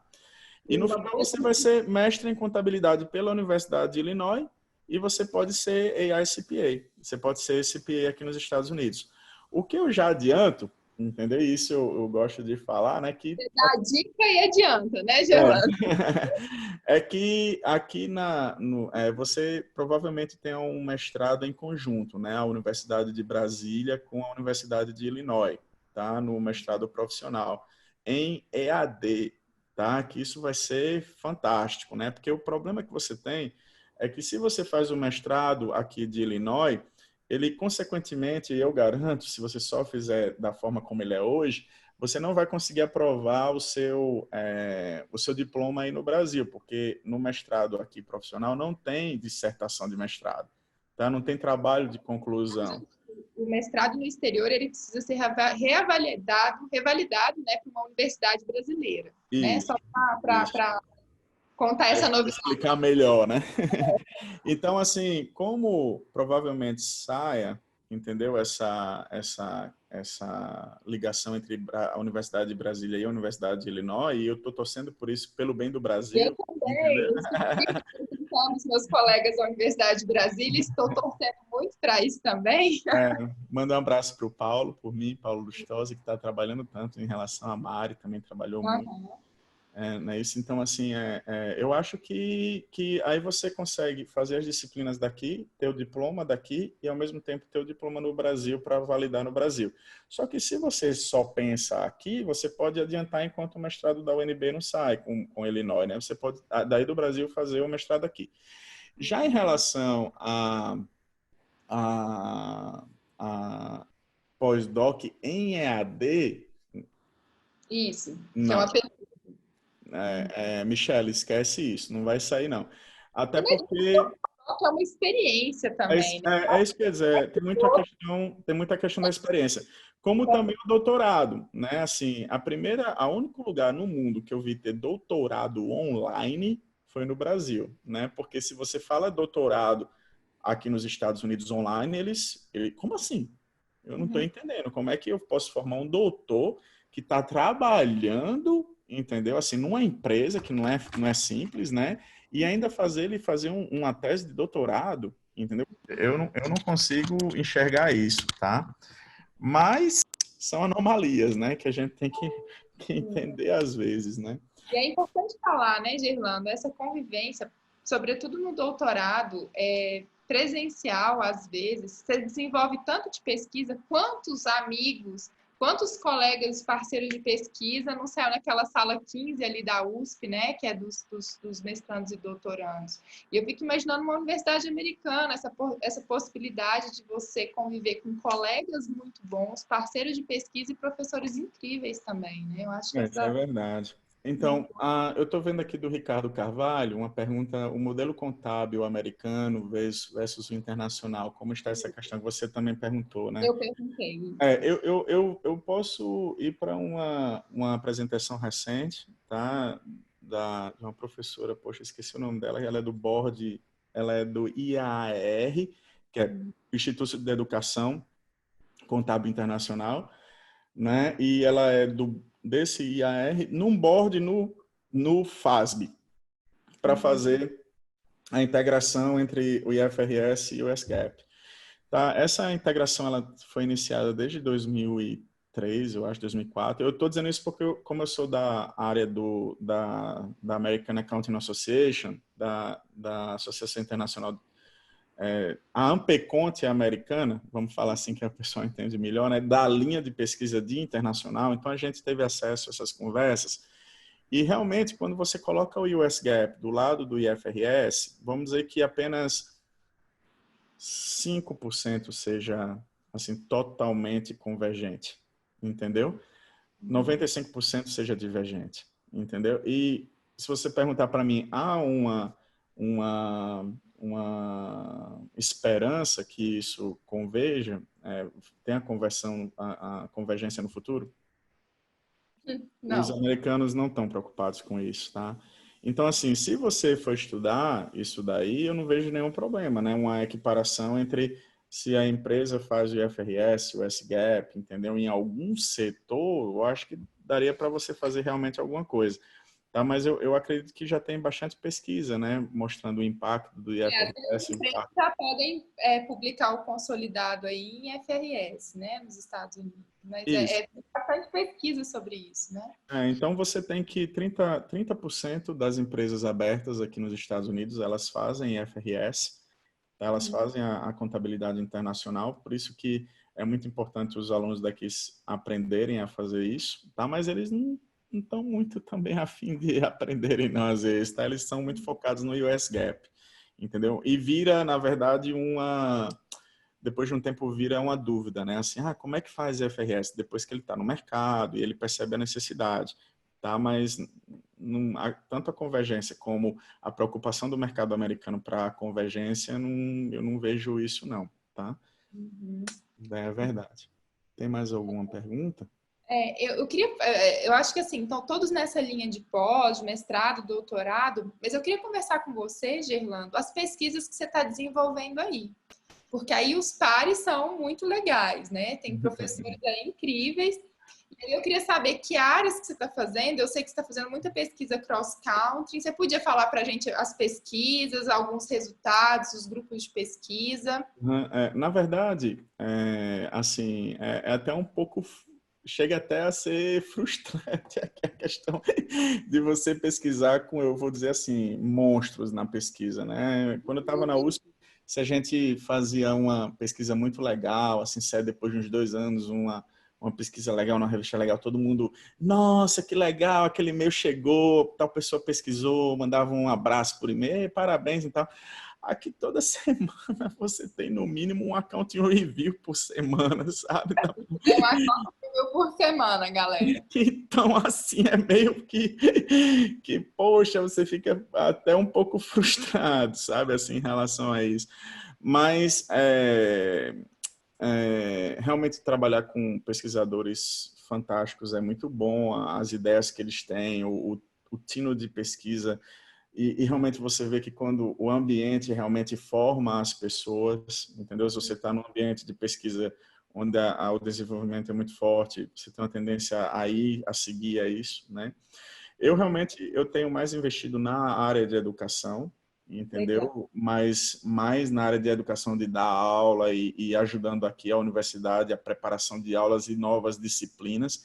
Então, eu tenho fugido um pouco da parte de pesquisa, mas a pesquisa que eu ainda continuo ainda é muito voltada realmente para cross-country, né? Ainda para mudanças e diferenças entre principalmente IFRS, entendeu? E cultura e eu tentei muito, e eu fiquei muito, desde quando eu vim como professor visitante antes, eu fiquei muito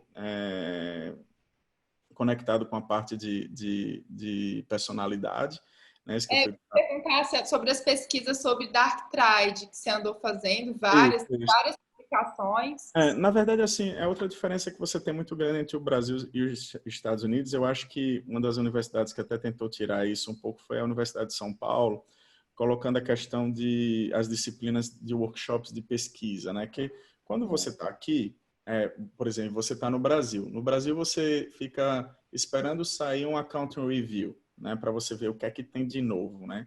Só que aquela pesquisa que saiu na accounting review agora, ela no mínimo tem 3 anos anteriores de pesquisa falando sobre aquilo.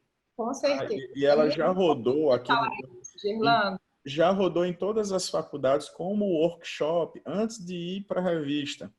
Então você tem um delay aí muito grande que você vê. E se as universidades brasileiras na pós-graduação não repensarem isso também, por exemplo, eu estou lá em Brasília e eu faço uma live com os doutorandos da Universidade de São Paulo, por exemplo, entendeu? Falando sobre minha pesquisa, isso vai ajudar ambas as universidades, entendeu? Concordo plenamente. Entendeu? A FUCAP está trabalhando com a Unicinos, a FURB está trabalhando com a UFRN. Eu acho que precisa ter essa...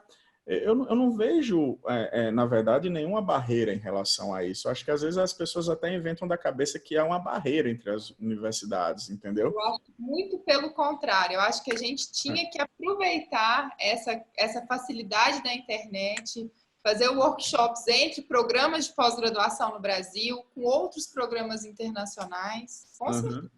Então, assim, eu acho que precisava ter essa questão. Então, assim, eu ainda estou pesquisando, ainda tenho uma orientanda na Universidade de São Paulo, tá, Renata, e a Renata Braga. Então, assim, ela ainda tem um orientando. Uma perda muito grande na pesquisa foi o Alan, né, que a gente pesquisava bastante, realmente, e foi uma perda muito grande. Até hoje eu não acredito. Ainda tem pesquisa dele saindo, né?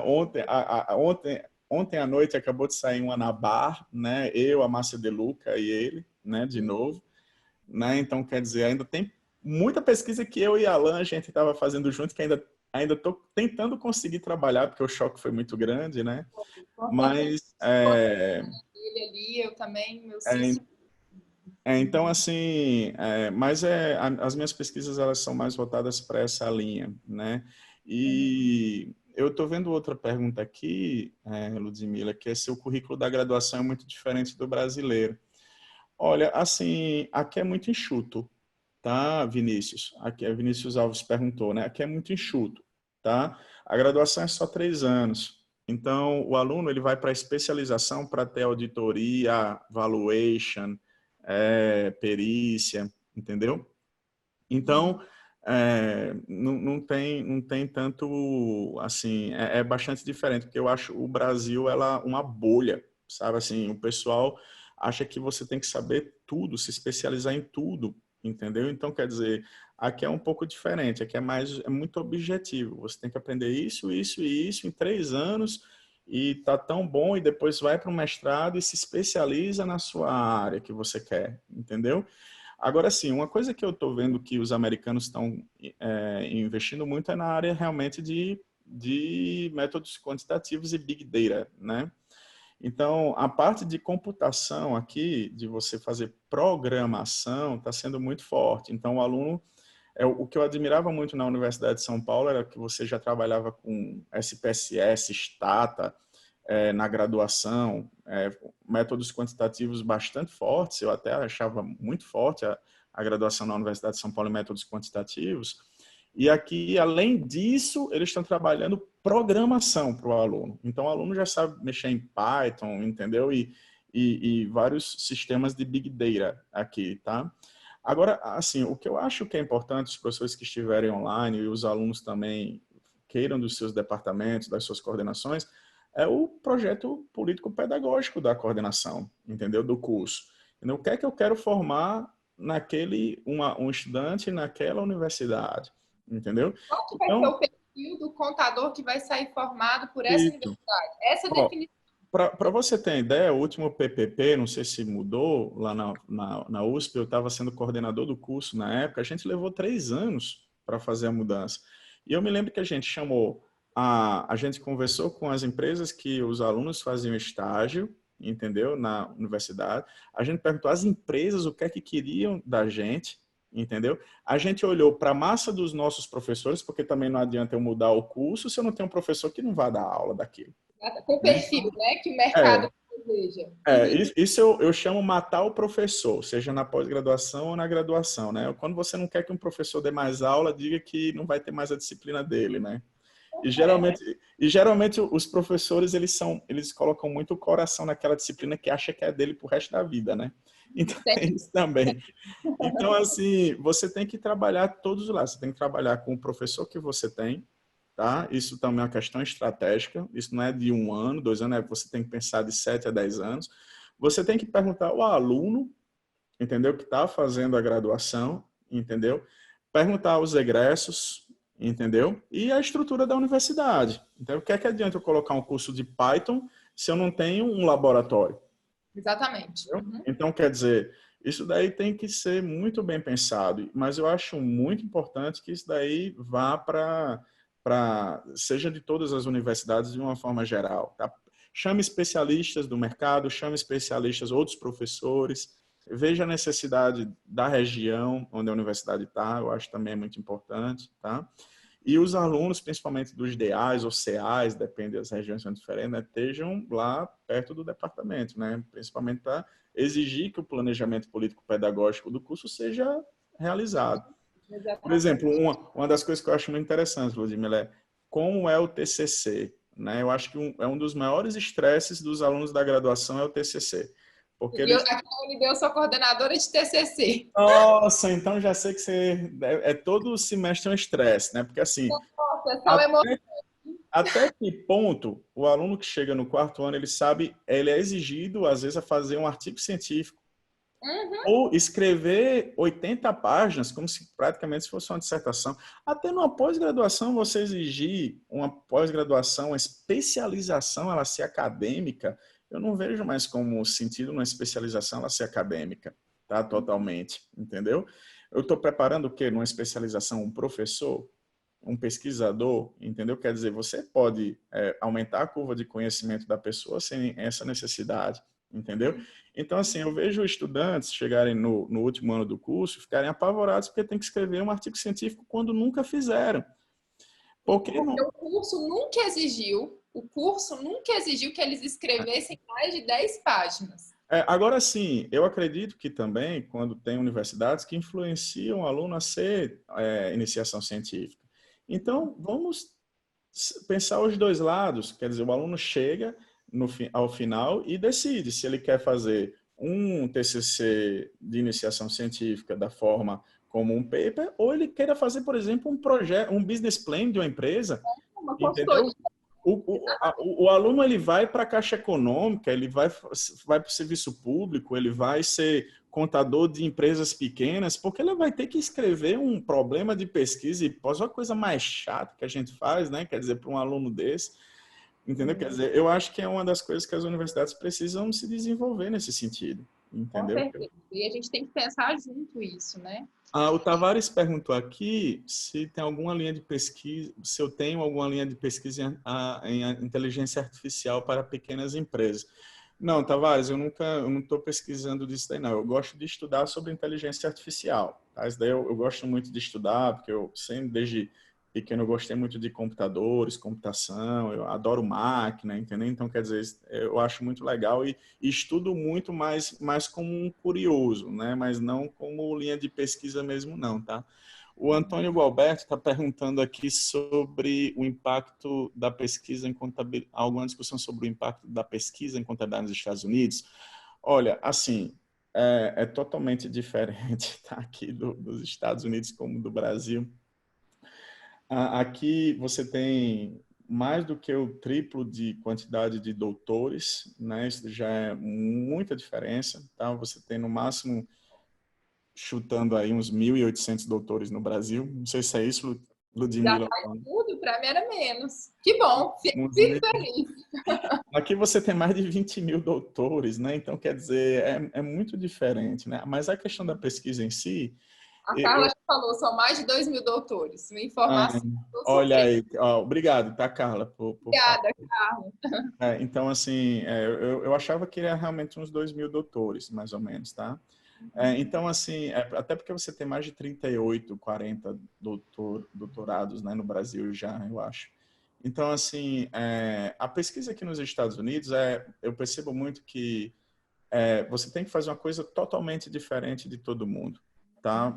Não é à toa que nas primeiras aulas aqui no doutorado, as pessoas falam assim, não vão nas revistas, não vão no Accounting Review, na CAR, na TA, na JA, na J, essas top journals, né?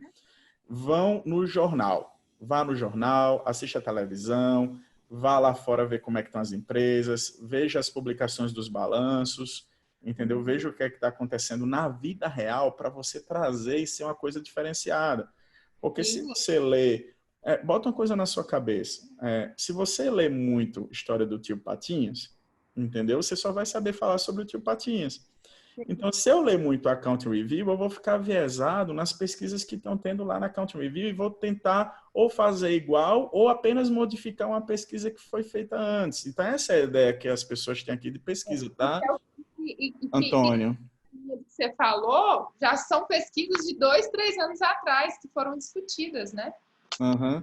Então, assim, isso daí é que eu acho que é muito importante em relação à pesquisa, assim, ela ser diferente. E a outra questão de pesquisa aqui, para o Antônio Gualberto perguntou sobre o que é que diferencia muita pesquisa daqui para o Brasil, é a questão de essa primeira, de você ir em lugares diferentes para achar problemas de pesquisas diferentes. Tá? Até porque na academia a gente está tudo atrás de pesquisa, de problema de pesquisa, as empresas estão cheias de problemas, é o contrário, né? Entendeu? E a outra coisa, a primeira é essa e a segunda coisa eu ia comentar, mas eu acho que falhou aqui a memória. Eu fui falar da empresa e esqueci. Mas era a primeira seria essa, de você sair das revistas, dos lugares normais. Já me lembrei, Ludmila, é a questão causal, tá? Então, muitas pesquisas no Brasil, elas estão voltadas para terem diagnósticos das coisas, entendeu? Assim, eu vejo lá e vejo que a educação no Brasil é assim assado. Eu vejo que as empresas abertas, elas usam ROI assim, usam ROI assado. Mas qual é a causa disso? Quer dizer, a gente não tem pesquisas de prognóstico, entendeu? A gente só tem pesquisas de diagnóstico, entendeu? E aqui você tem uma leva muito grande para a área da pesquisa experimental, porque na pesquisa experimental você tem uma relação de causa e efeito, enquanto que na archival nem sempre você tem a causa e o efeito, você tem apenas correlações, entendeu? Então, aí na toa que os economistas vieram com um experimento natural. Então, por exemplo, das últimas pesquisas que eu publiquei em revistas top no mundo, eu tive que usar ferramentas que usassem causalidade, porque você mandar e o editor te cancelar no primeiro momento, já no Desk Review, entendeu? Nova Porque notícia que a Esther Duflo, que acho que é uma das maiores experimentalistas do mundo, com o marido, ganhou o Prêmio Nobel de Economia agora, né? E ela é uma grande experimentalista. Uhum. Ó, o Glauber perguntou aqui se nos Estados Unidos passa por algum processo de avaliação a nível nacional. Tem algum órgão semelhante a CAPES?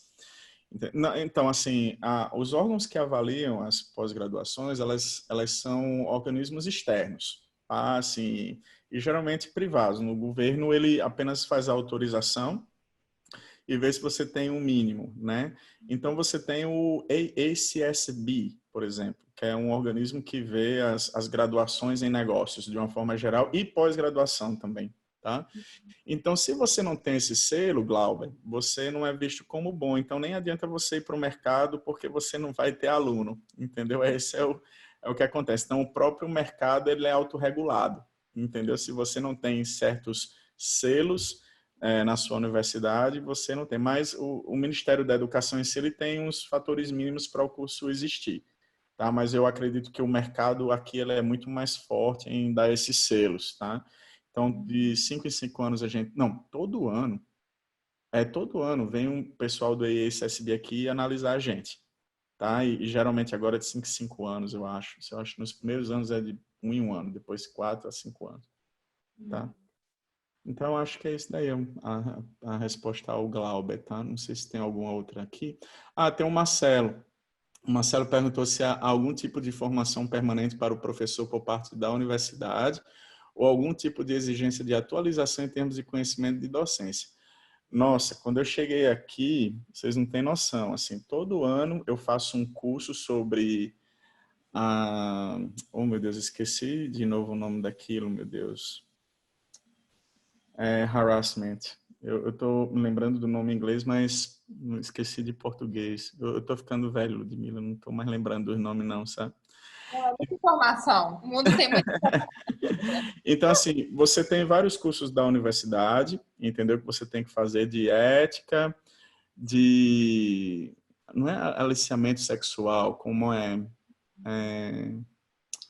Ética, de ética no tratar, assim, de tratar as pessoas, de stalkear as pessoas, problemas entre alunos de stalkear uns outros. Assédio, obrigado, Mara.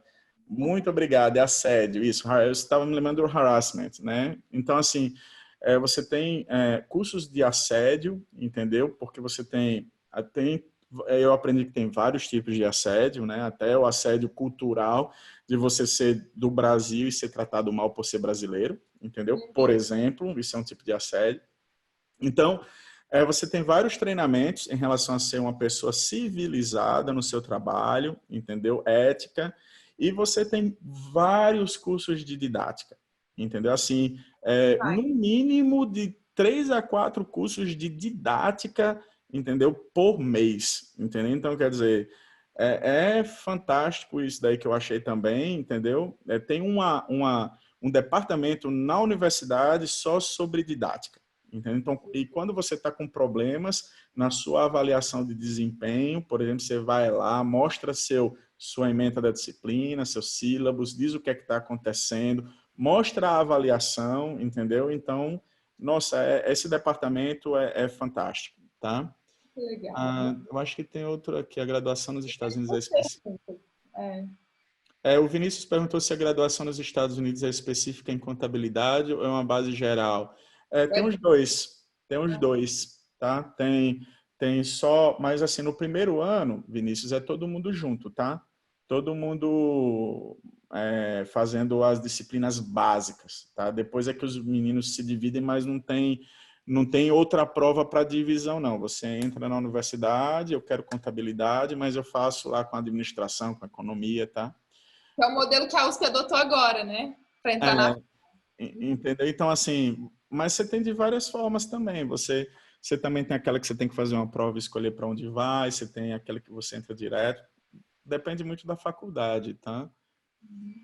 Tem uma pergunta aqui do Rafael, que aí eu não entendi muito bem. Ele, Gerlando, falando em experimentos Como fica o financiamento, tá embaixo? Como fica o financiamento para os experimentos que muitas vezes são caros? O professor visitante tem acesso? Rafael, é o seguinte, o experimento aqui é porque também depende de cada universidade. O professor da universidade que eu trabalho, por exemplo, a gente recebe, além do salário, um valor de poupança, vamos dizer assim, que você pode utilizar durante o ano todinho para você fazer pesquisa. Para vocês terem uma ideia, um professor que acabou de entrar aqui na Universidade de Illinois, ele recebe $50.000 só para pesquisa. Tá? Então, ele pode gastar esses Quantas semelhanças, Gerlando? ele pode gastar esses $50.000 para viajar, ir para congresso, fazer experimento, pagar aluno, pagar tudo que você imaginar, tá? Então, mas tem outras universidades que têm menos orçamento.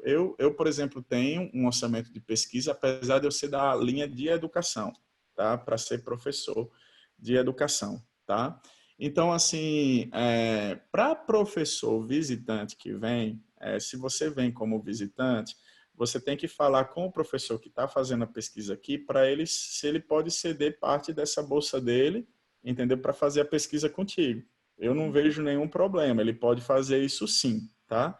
Ele pode utilizar esse valor com um professor visitante, tá? E aqui, por exemplo, tem os laboratórios de experimento, entendeu? Já que experimento aqui é muito forte na universidade.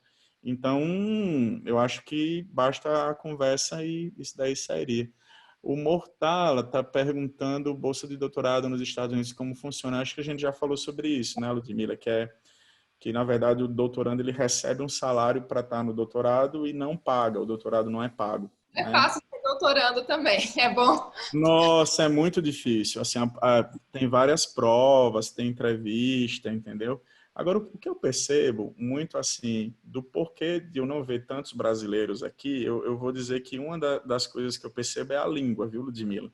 A Ah, língua, o inglês ainda é uma das maiores barreiras, tá, que você tem de os brasileiros virem para cá, tá? Isso daí é o que eu mais sinto.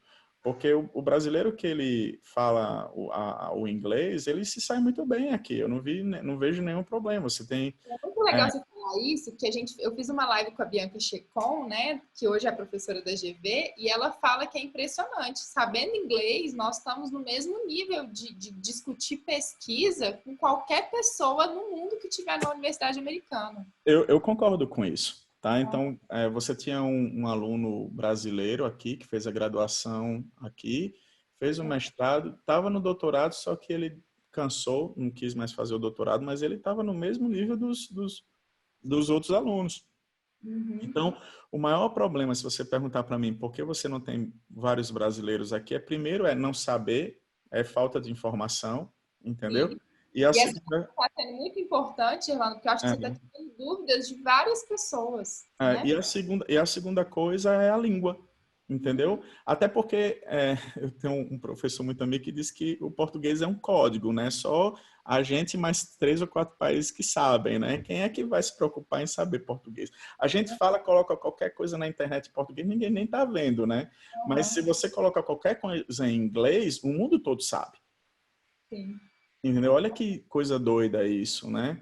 Então, quer dizer, eu acho que um dos maiores problemas de você não ter brasileiros aqui é o fator língua, tá? Eu acho, e a falta de informação, porque oportunidades, elas existem para todos, E por entendeu? isso, Irlanda, eu sou uma defensora, assim, eu vivi isso na USP, né?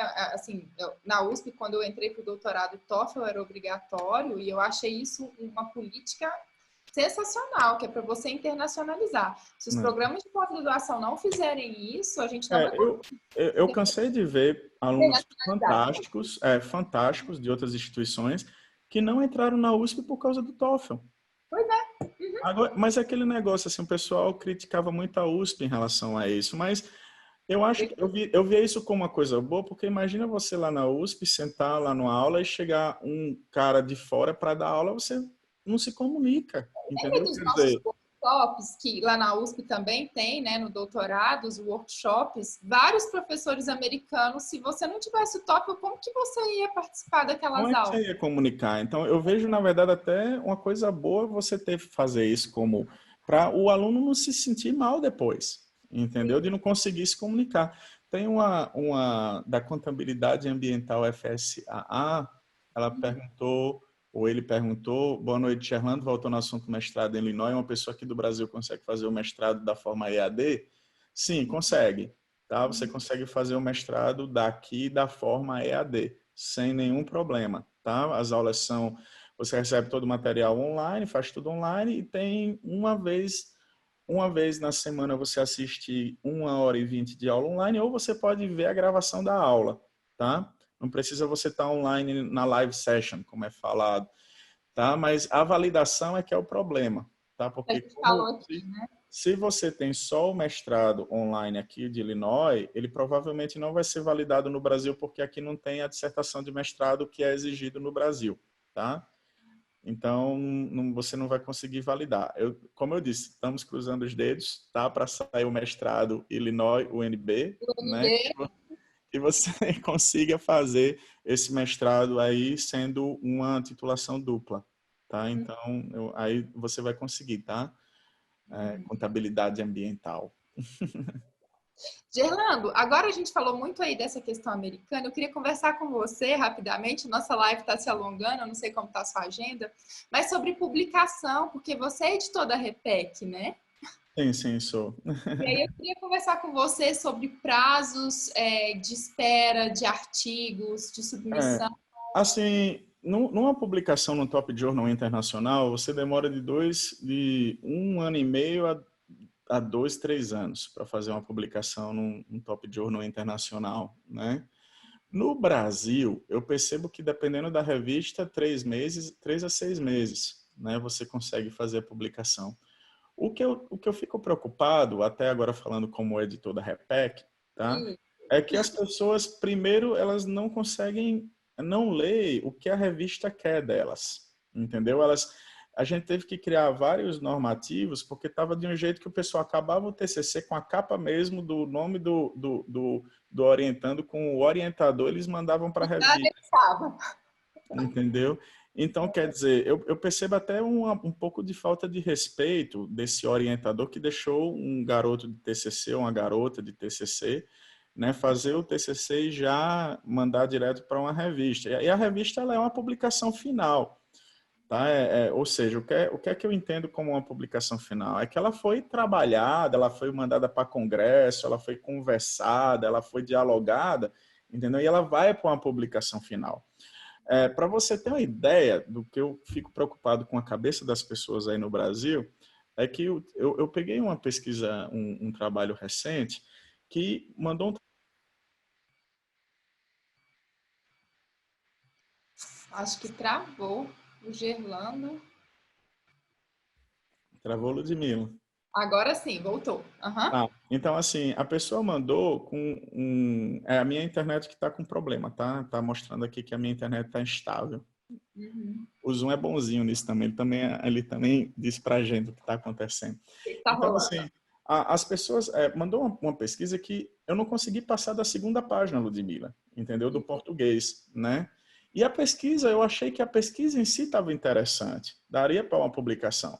Então eu mandei, olha, sua pesquisa está legal, a ideia é legal, mas a primeira coisa que você vai fazer é fazer uma avaliação no português, entendeu? E se quiser, mandar de novo para avaliação aqui na revista. Nossa, eu recebi e isso acontece muito, né? A questão do conflito entre editor e autores, e autores com avaliadores, esse conflito é muito forte, você tem que estar ali tirando arestas, né? Nossa, mas eu recebi um e-mail tão assim mal educado, dizendo que deixasse para os avaliadores de português, entendeu? Avaliar isso e deixasse os contadores seguirem em frente, sabe? Como se dissesse que... Alguma coisa no escuial. Aí eu falei assim, como é que uma pessoa vai entender um problema de pesquisa em uma hipótese se o português está errado? Entendeu? Nossa. Se você não entende o texto. Então as pessoas têm que ter consciência que a gente não é uma máquina de publicação, entendeu? A gente também, tanto a revista como a pessoa tem que entender que existem passos, entendeu? Para fazer uma publicação final, ela ser boa. Eu acredito muito na conversa entre os pares, as pessoas guardam muito a pesquisa para si, entendeu? Então, por isso que aquela falta dos workshops no Brasil todo, das pessoas mostrarem a sua pesquisa, entendeu? com aquilo você consegue laborear a pesquisa, entendeu? Para que você chegue numa publicação final. E não você, de uma vez, já querer acabar um trabalho e você só com seus olhos dizer, nossa, esse trabalho está muito lindo. Oh, meu Deus do céu, esse filho está a coisa mais linda do mundo. E a pesquisa, no final das contas, se você analisá-lo, Ludmila, ela não é sua. É a avaliação de várias pessoas, entendeu? Então, no final... Desses workshops que a gente tinha lá, que era assim, você ia apresentar e apanhava até, saía de lá até sem rumo. Então, eu acho que isso é que é legal, é você conseguir avaliar, entendeu? Com as outras pessoas, com os pares, entendeu? E você, ao final, você ter sua pesquisa publicada, sua publicação final, né? Então, a REPEC, ela está com a rejeição de 90% no Desk Review, né? Depois disso daí, ela passa para os editores de área, de linha, e esses editores, eles também avaliam, né, isso, e depois eles repassam para os avaliadores. Então, depois que vai para o avaliador, você tem toda a transação entre autor e avaliador, para no final você ter o seu trabalho rejeitado ou não, tá?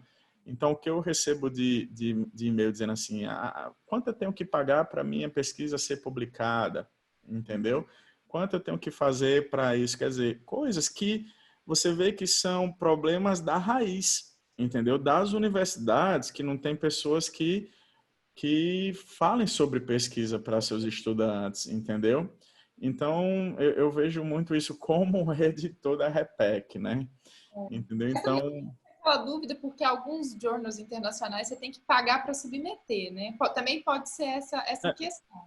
Na verdade, você tem duas formas, né? Você tem nos internacionais e você tem aquelas as revistas predatórias, né, como são chamadas, né, que mandam um e-mail para as pessoas dizendo assim, pague tanto e com tantos meses você tem sua publicação, não é isso? Então você tem tanto isso no Brasil como internacional, mas você também tem as revistas Top Journals. Para submeter tem que... E para submeter você tem que pagar de $200 a $400. Sim, para tem que submissão. ter segurança, hein, Gerlando? Nossa, isso daí realmente... O dólar batendo quase 6, como se diz. Na Austrália, o dólar já chegou a R$6.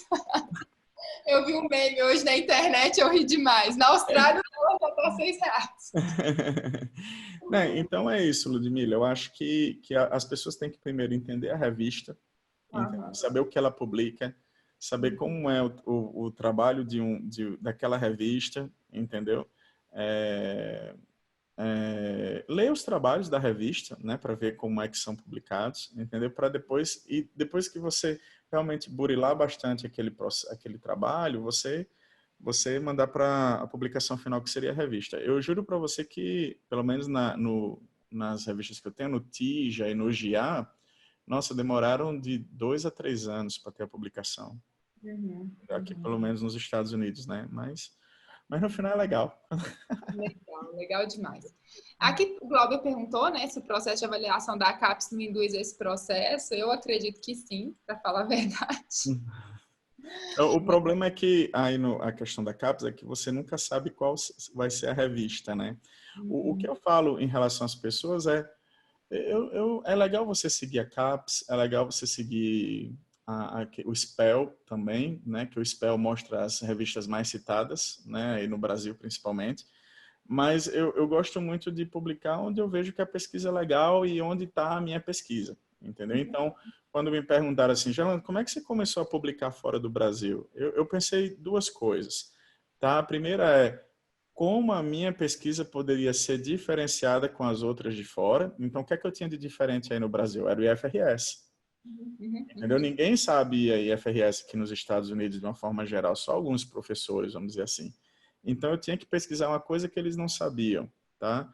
E a segunda coisa é em journals, que eu acho que aquela minha pesquisa sobre IFRS vai ser legal. Então, por isso que eu fui, se você olhar meu lado, você vai perceber que eu fui tudo nas revistas de contabilidade internacional, entendeu? Então, quer dizer, foi uma estratégia que eu utilizei, né? Mas você pode utilizar outras estratégias. A minha estratégia não está nas top 5, né? Eu vou ser sincero que eu já mandei uma vez para Country Review, tá? Mas eu levei porrada, né, do avaliador e uma porrada Não, mas na vida a gente fantástica. Uma das melhores que eu levei, um dos melhores avaliadores na minha vida, tá?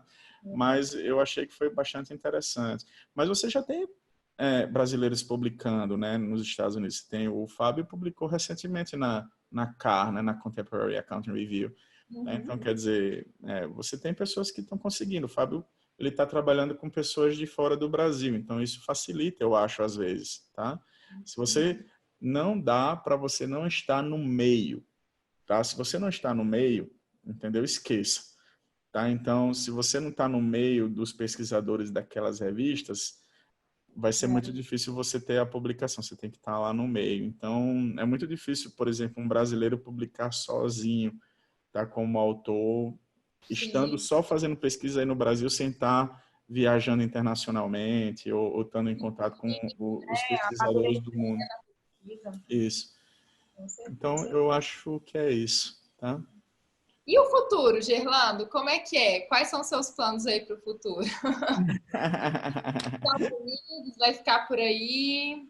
Eu penso... As crianças agora que estão, né, crescendo, vão... Eu penso em continuar sendo professor da Universidade de Illinois, com certeza. Eu gosto muito daqui. Mas nunca diga nunca, né? Ninguém sabe o dia de amanhã. Mas eu sempre penso assim, em sempre ajudar o meu país, as universidades onde eu passei, a universidade pública, porque eu fui aluno de universidade pública. Entendeu? Então, é também legal você estar em um local que você consegue ajudar o outro, entendeu? Eu penso dessa forma.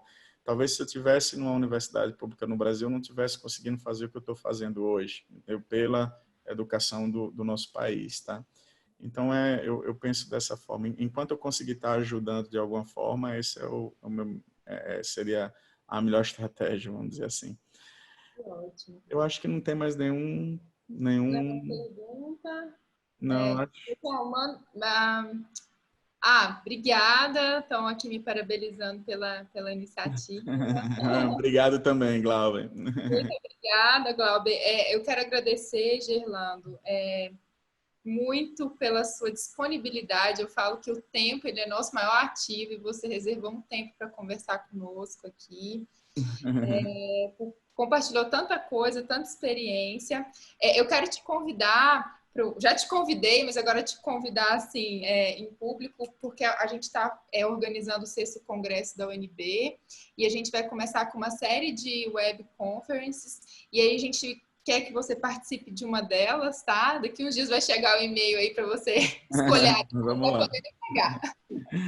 Vamos lá, vamos fazer o possível com vocês. Hein? Pessoa que tem esse compromisso mesmo de fortalecer o ensino no Brasil, a pesquisa no Brasil, eu acho que você é um grande parceiro nesse sentido, tanto do Congresso da UNB como dessas web conferences. E é isso, te agradecer. A UNB está aqui de braços abertos, você sabe disso. Estou com saudade, agora eu estou falando como amiga. Tá bom. Muito obrigado, Ludmila, a você. Obrigado ao Congresso USP também, que essa conversa dos dois lados, né? Obrigado a todos que participaram, tá? Obrigado a todos que colocaram aí uma mensagem agora, tá? Muitos colegas. Eu até brinquei, ele estava pagando $5 a cada familiar que viesse para não ficar soltando a live, entendeu? Já bombou. Diana, um beijo para você. Assistiu a gente e agradecer mais uma vez ao Congresso USP e aí a vocês da USP, eu tenho muita gratidão, né, porque eu vivi com vocês e aprendi com vocês lá. Eu acho que tem um monte de professor assistindo a gente da USP, colegas, enfim. Que legal. Um beijão para o UFS, o pessoal Vilar José Renato também, Tânia, um beijão para o UFS. Tá? Nossa, tantos colegas, né? Obrigado, de São Paulo. Legal.